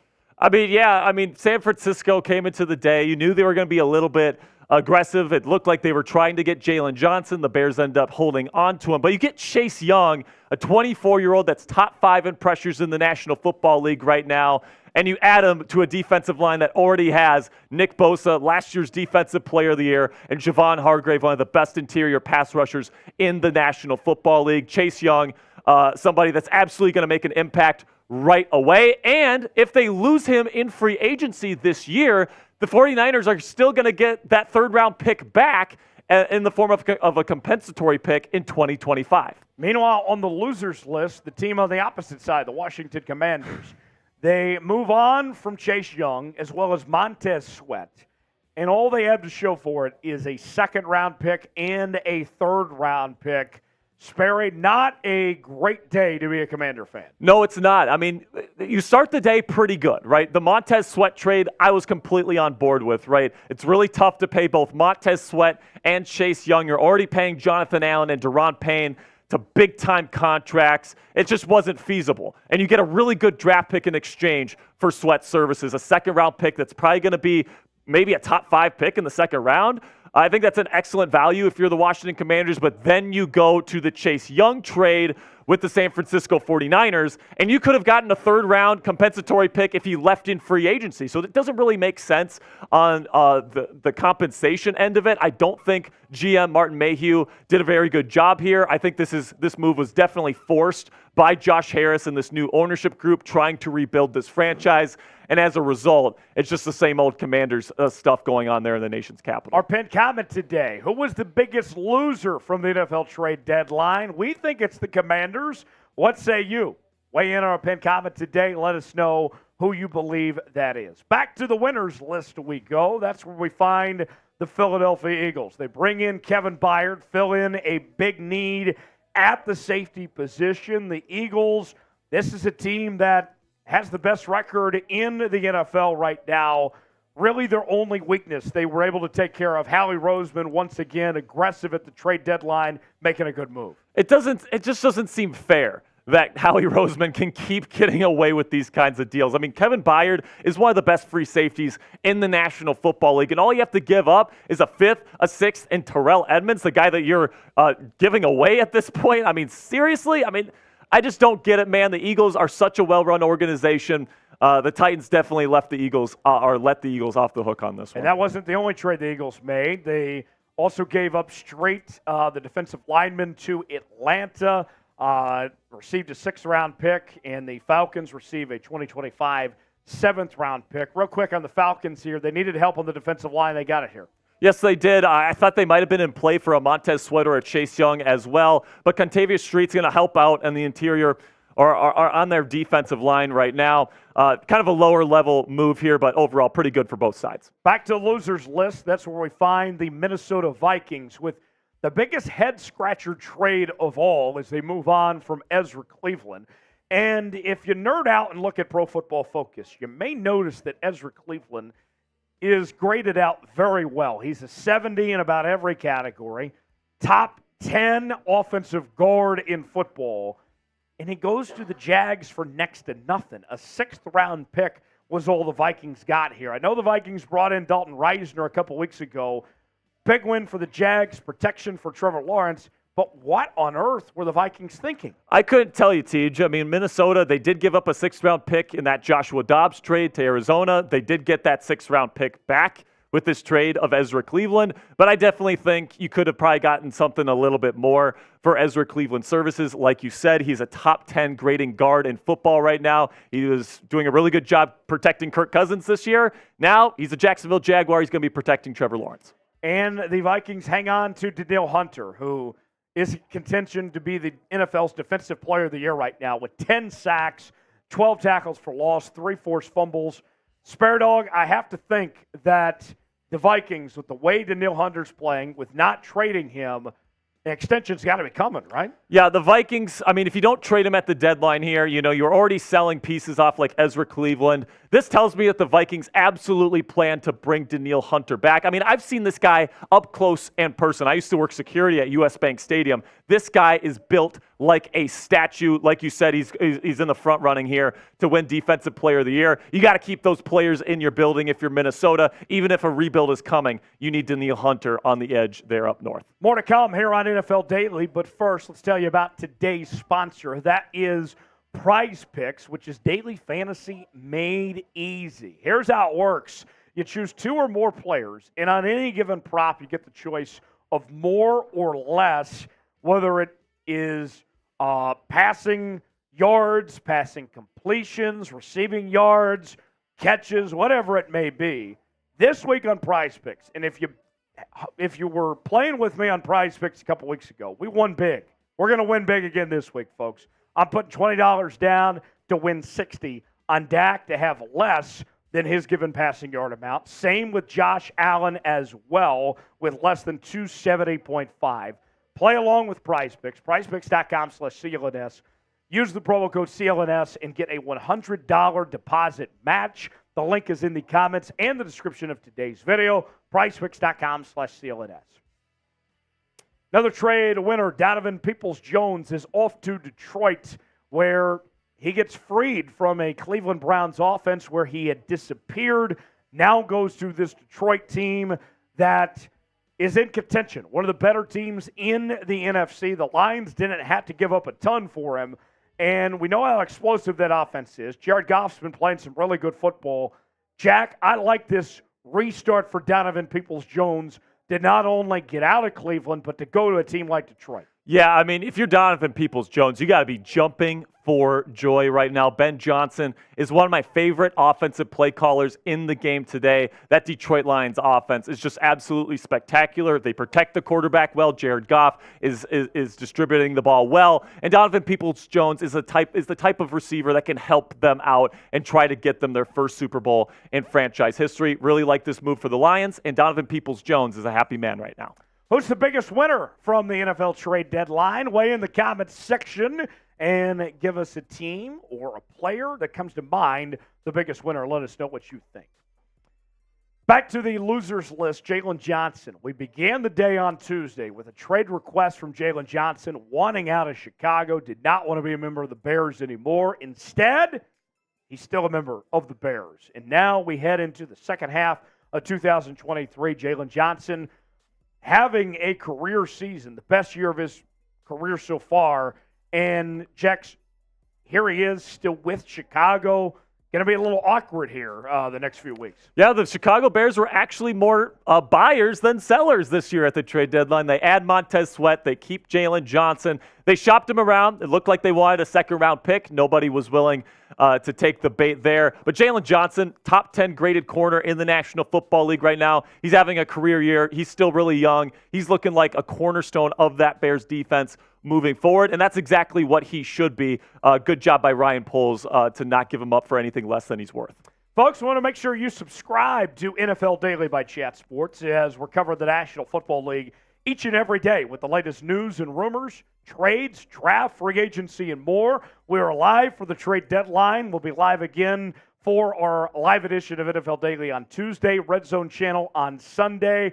Sperry, if you are a football head, if you love the National Football League, this is the channel for you. 100%, man. We got daily NFL content right here on the channel. So if you want the latest news and rumors here around the National Football League, do me a favor, click that subscribe button right now.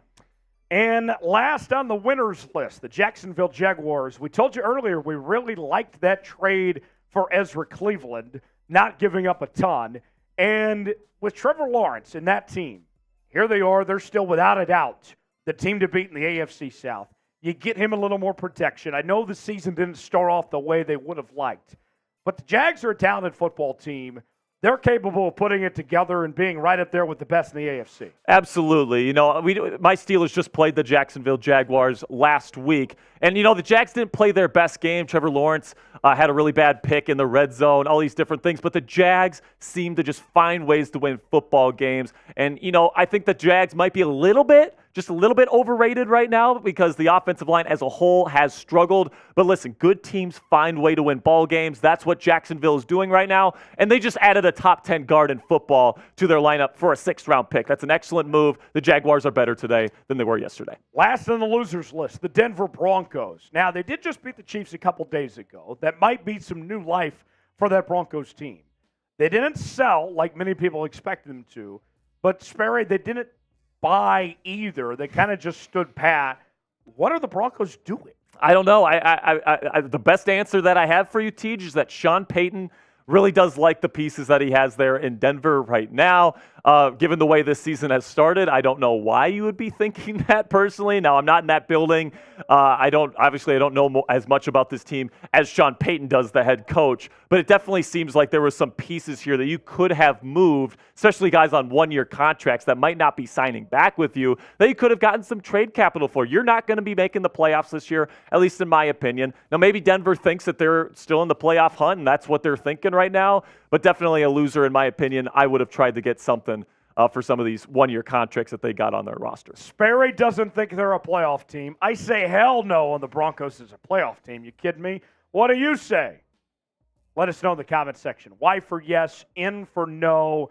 Let producer Sam know that you don't think the Broncos are going to be a playoff team. And, folks, we will see you next time right here on NFL Daily. He's Jack Sperry. I'm Tyler Jones. Have a great rest of your day. Thanks for joining us here for our trade.